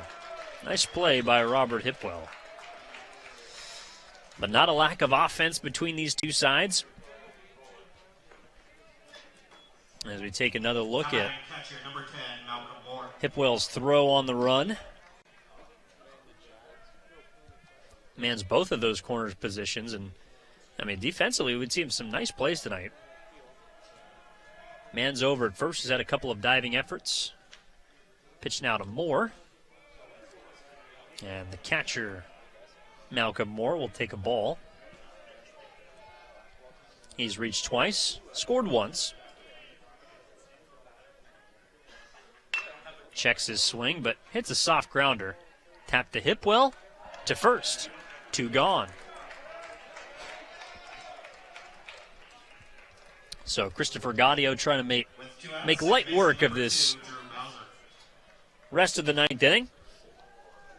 And here will come Drew Bowser. Bowser today does not have a hit. Has walked, reached on a fielder's choice, and scored a run. Chops this ball foul. Stanford has scored 2 in the first, 2 in the second, 3 in the third.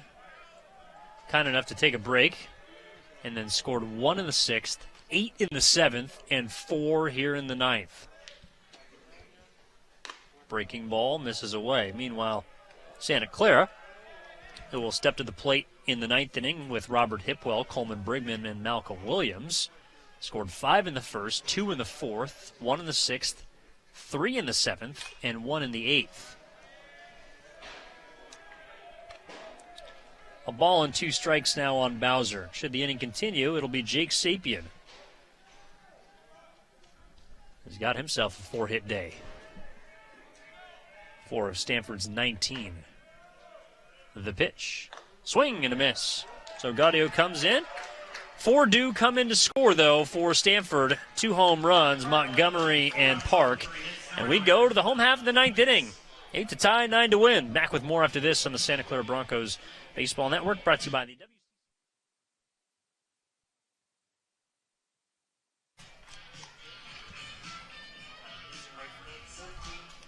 So onto the mound to try and close things out for Stanford will be the right fielder. And it's going to be Braden Montgomery that comes in to try and close things out. Meanwhile, out in right field, it is going to be Court McDonald. A freshman will come in as a defensive replacement. But Montgomery this year is going to move over to the pitcher's mound, a sophomore out of Madison, Missouri. Last year's freshman of the year and a Pac-12 champion, freshman All-American. Has only made a couple of appearances on the mound this year after making 15 a year ago. This is number 8. Also has made a couple of starts, but has really gotten tagged around. 14 earned runs across 10 2/3 innings so far in 2023. He has struck out 14 while walking 7. Opponents hitting .354 against. Not a safe situation, as Santa Clara needs a touchdown and a 2-point conversion to try and get back into this ball game. They trail 20-12 heading into the home half of the ninth inning against the 4th-ranked Stanford Cardinal, who appear poised to pick up their 5th consecutive win. And unfortunately for Santa Clara, that would mean the end of their 9-game winning streak, the longest since 1997. So unless something miraculous goes down, it has been a great run for the Broncos, and a big reason has been the resiliency that they have showed in this game. Each time that Stanford has tried to pull away, and they have done so with 12 runs in the last 3 innings, Santa Clara has had a response, and so Robert Hipwell will lead things off against Montgomery. Try and get this baby moving. Evan Giddings with you on the WCC Network and Stadium, and Hipwell hits one high and deep to center field, and that ball is out of here. Hipwell jumped ship in a hurry, and Santa Clara and that resiliency shows itself in the ninth. Not done yet, as Hipwell hits his 14th home run of the season.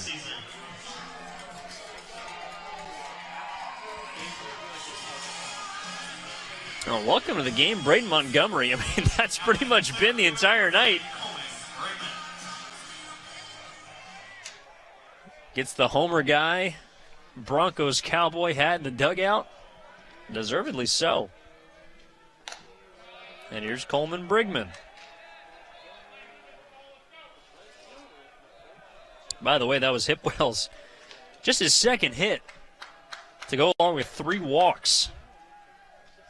He's filled out the stat sheet, and Montgomery buries a fastball low and away. Brigman today, speaking of hits, has 3. Go along with a double. Had a 2 RBI single back in the first. The pitch in the dirt.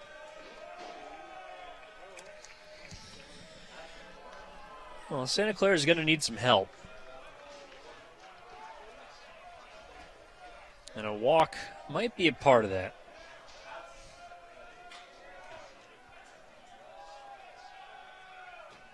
And they get it. There's a 55-footer. Montgomery just spiked that ball. So here comes Malcolm Williams.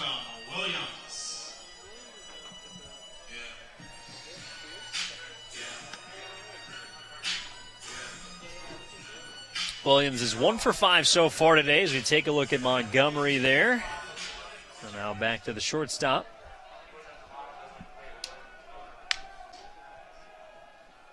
The first pitch to him is low and away.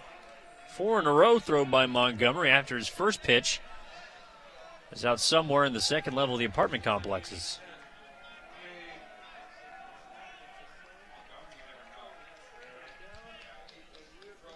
The 1-0, that's low and in the dirt.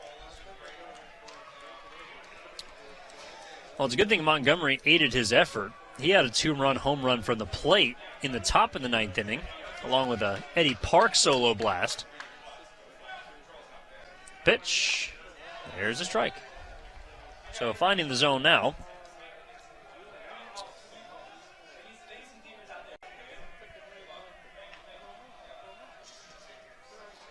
Santa Clara has now scored in each of their last 4 innings.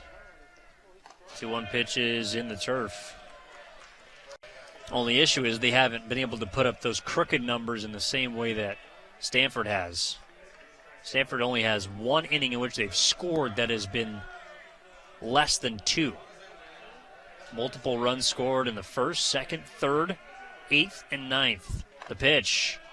That's outside ball 4. It looked like Brigman was on the move, but it doesn't matter. So back-to-back walks from Montgomery. Now bring Eamon Lance to the dish. Now he's gotten the aided effort of a lot of free passes. He's been hit by 2 pitches. He has a single along with an RBI. He's also been walked. He's reached 4 times. If you like getting on base, this is a game for you. The pitch. Drilled left field.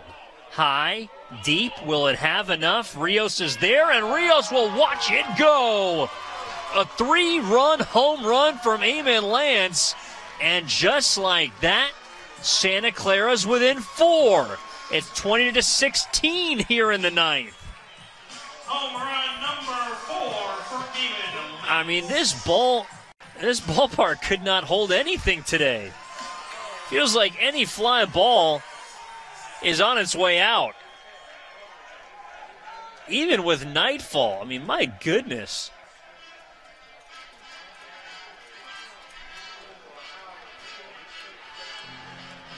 And I think that the pitching coach, Eager, is trying to figure out how many mound visits he has left,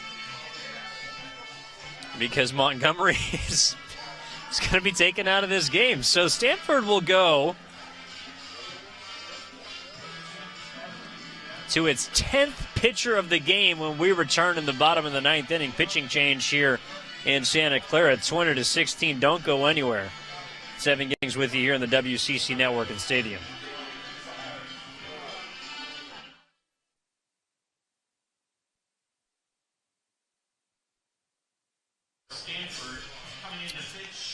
So it's the 10th pitcher of the ball game for number 4 Stanford. It is the right-hander Trevor Moore that comes in, a 6'1", 215-pound freshman out of Golden, Colorado. Replaces Braden Montgomery, who I honestly kind of feel bad for. He comes in to pitch the 9th inning from right field. He enters, gives up 4 runs, does not get an out, including 2 home runs, and then heads back to right field as he gets replaced by Moore, who's pitched in 4 2/3 innings this year. He has given up a total of 7 earned runs. He has struck out 6, walked 7. Opponents have hit .333 against him in his 6 previous appearances. I mean, we got a football score on the board here, and Santa Clara might not be done yet. John Baring is due up with Ben Steck before the top of the order, and Dawson Brigman comes to the plate. It is 20-16. Stanford leads Santa Clara here on a Tuesday night. This ballpark is played like a Little League field. There's been just an uncountable, it seems, amount of home runs hit by each side. A total of 14 extra base hits by both teams. Santa Clara has hit now 3 home runs, 2 in this inning. And Stanford has hit 6. 9 home runs in this ball game. And who knows, the way things are trending, we might see another. John Baring steps to the plate, has reached a couple times, has scored and stolen a base. And the corner infielders will creep in. Middle infield back on Baring, and now there's a timeout. And it looks like before he even throws a pitch, Trevor Moore is going to need to talk things over.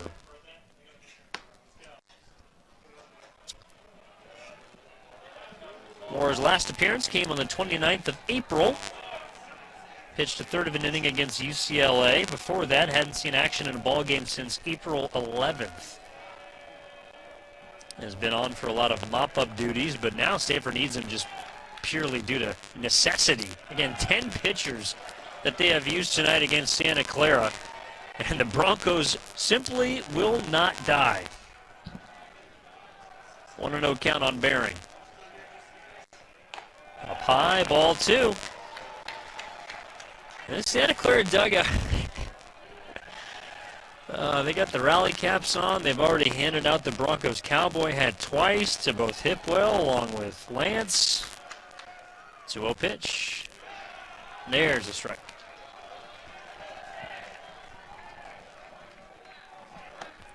This game is approaching the 3:45 mark. Here's the 2-1. There's ball 3.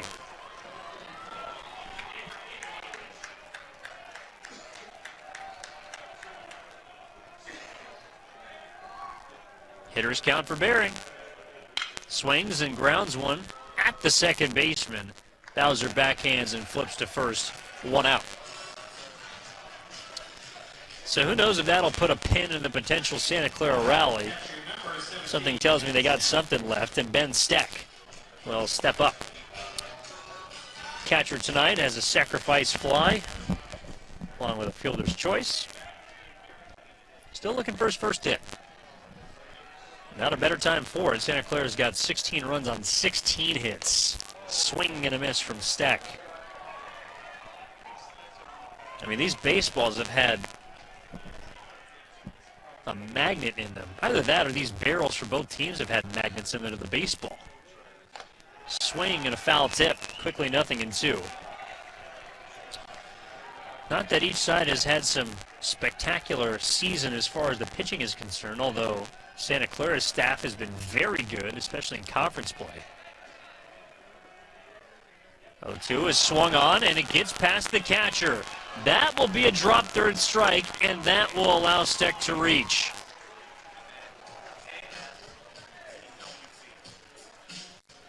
So a strikeout for the new man, Moore, but he doesn't get a second out. And so here's Dawson Brigman. Top of the order, stepping to the plate.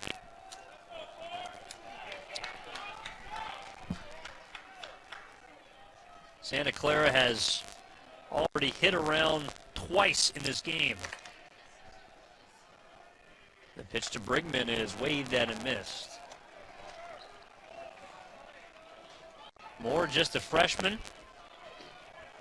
Two-time All-State pitcher in Colorado.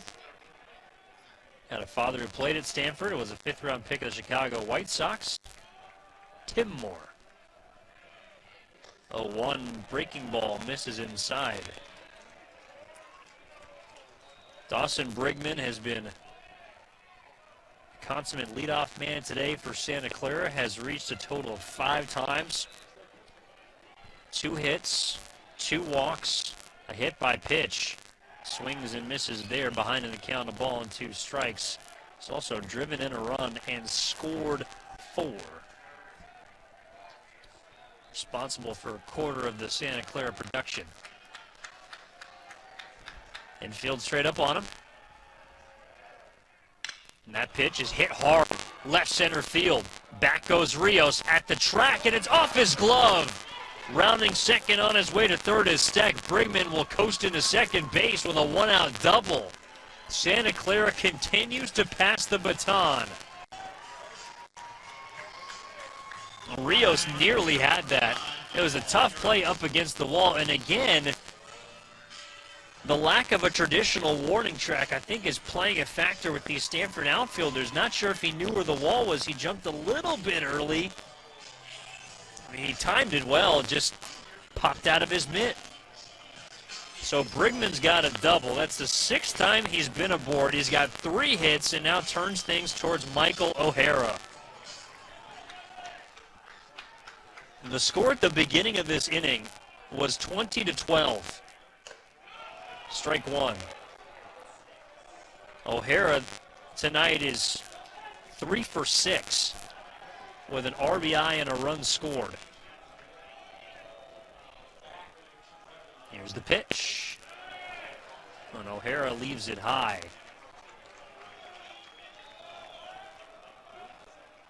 Tenth pitcher on the mound for Stanford. They've thrown a combined 200 pitches. And 201 is taken outside for ball 2. Efren Manzo awaits on deck. And if O'Hara should reach, Manzo would represent the tying run. Outside, ball 3. You've got to be kidding me.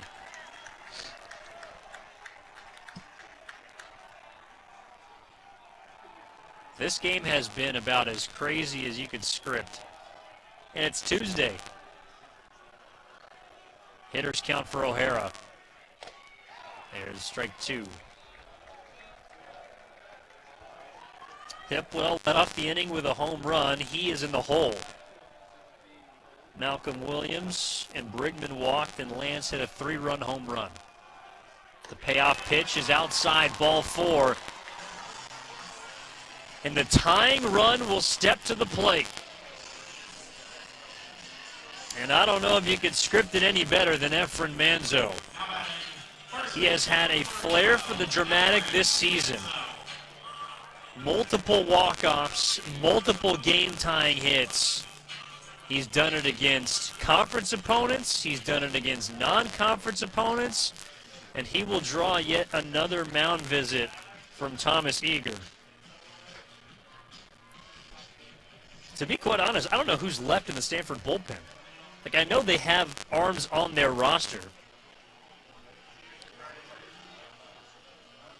And just glancing up and down, They have a total of 17 pitchers on their roster. They've already used 10 of them, and I don't know how many more are actually active for this game because, again, you're not expecting to have to go through your entire staff, even though it is a midway game. You typically staff it. You have a guy go 1, maybe 2, but the first 2 pitchers of this game couldn't even get an out. So you're backed up from that sense, and now, already having gone to their second pitcher of this inning, you are on to your 10th arm. Bases loaded, 1 out. Tying run at the plate, and it's Efren Manzo. Moore delivers. Swing and a foul ball. Efren Manzo has 3 hits tonight. A double, a home run, and a single. He has driven in 5. And with 1 swing, he could tie this game. The 0-1 pitch. Breaking ball inside. As we approach the 4-hour mark here in this ball game, I want to give a shout out to every single person that has stuck around for each and every pitch on both sides. 1-1, low and away. I know this game is just going to go down as a win or loss for both of these teams, but it feels like they have played an entire series in one night. The number 4 team in the country and your Santa Clara Broncos.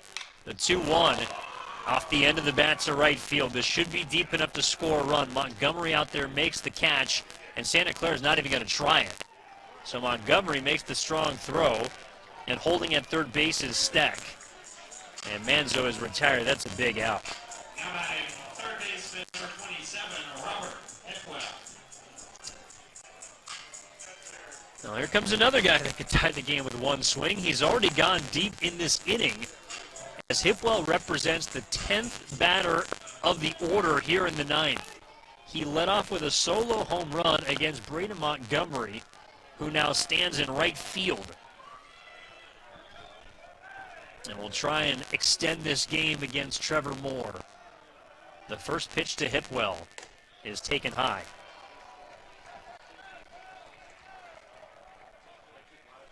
$20 runs on 19 hits for Stanford, 16 runs on 17 hits for Santa Clara.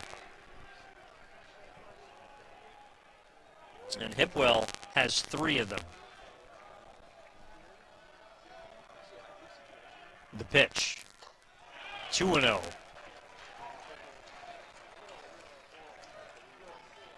Santa Clara scored 5 in the first, 2 in the fourth, a run in the 6th, 3 in the 7th, and 4 here in the 9th. Check swing, breaking ball. No, he did not go around. Call courtesy of Josh Gottlieb. A 3-0 count to Hipwell. With 2 outs, you might not get a better pitch than this. We'll see if he gets the green light. And it's a breaking ball high, and so he walks Hipwell with the bases loaded, and it's 20-17. Steck comes in to score. Hipwell to first base. That is his 4th walk of the night, by the way. He has reached 6 times. And now turn things over to Coleman Brigman. Brigman is 3 for 5. 2 driven in, also a walk and a run scored, and now there's a timeout taken. It looks like Rusty Filter is going to ask if he can bring in a pinch runner, and he will. So it's going to be Jordan Lewis, the freshman outfielder from Pleasanton, that comes in as a pinch runner for Robert Hipwell, I believe. Right now, if you're Santa Clara, you'll figure this thing out later as far as whether or not you have to make a change on defense. So Luke stands on first. O'Hara on second. Dawson Brigman on third. His brother Coleman is at the plate. And the first pitch is a fastball outside. Stanford cannot find the strike zone. As a staff tonight, they have walked 9. The pitch falls in for strike 1.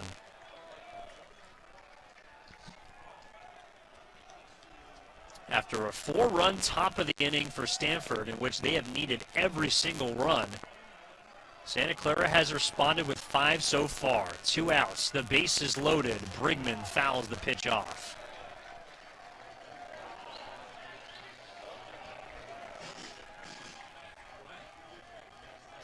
Moore will go to the rosin bag before stepping to the rubber. This is the 3rd time in the ball game that Santa Clara has batted around. 11th batter of the inning. The 1-2 is fouled off.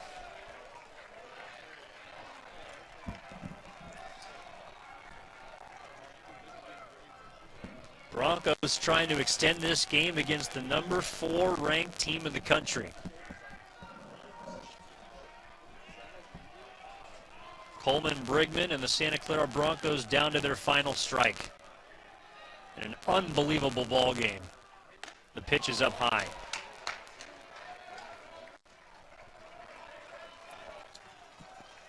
Malcolm Williams, the man on deck should this game continue. 2's on the board in a 20-17 ball game. And the pitch is swung on and missed. What an effort from both teams tonight as number 4 Stanford outshoots Santa Clara, out-hits, out-homers, outscores, and beats the Broncos here at Stephen Schott Stadium 20-17. My name is Evan Giddings. We'll be back with the postgame after this on the WCC Network and Stadium.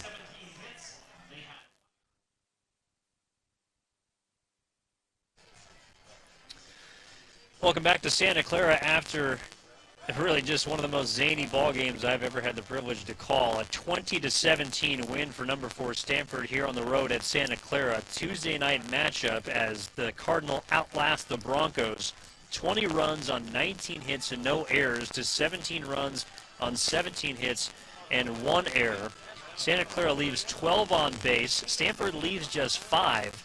But Stanford uses a total of 11 arms. Meanwhile, Santa Clara uses a total of 7. So 18 pitchers used in this ball game. A total of 7 home runs hit for Stanford. 3 slugged by the Santa Clara Broncos. 10 total long balls today. And unfortunately, it's the Broncos that fall just a bit short. The loss, unfortunately, will go to the final arm. And Brandon Gomez, who falls to 4-3. Meanwhile, Drew Dowd will get the win for Stanford. He advances to 7-3. We appreciate you tuning into this one. A heck of a ball game between both sides tonight. A big shout out to everyone here in the crowd, especially everyone at home watching this game that nearly, and in fact, has just gone 4 hours long, 10 o'clock on the dot, as tonight's game has been an exclusive presentation of the WCC Network on Stadium. Our final score, one more time, Stanford 20, Santa Clara 17. For more live West Coast Conference broadcast features and information, go to watchstadium.com and WCCSports.com. My name is Evan Giddings saying so long from Stephen Schott Stadium, where Santa Clara falls. Stanford outlasts the Broncos. We appreciate you tuning in, and we'll talk to you next time.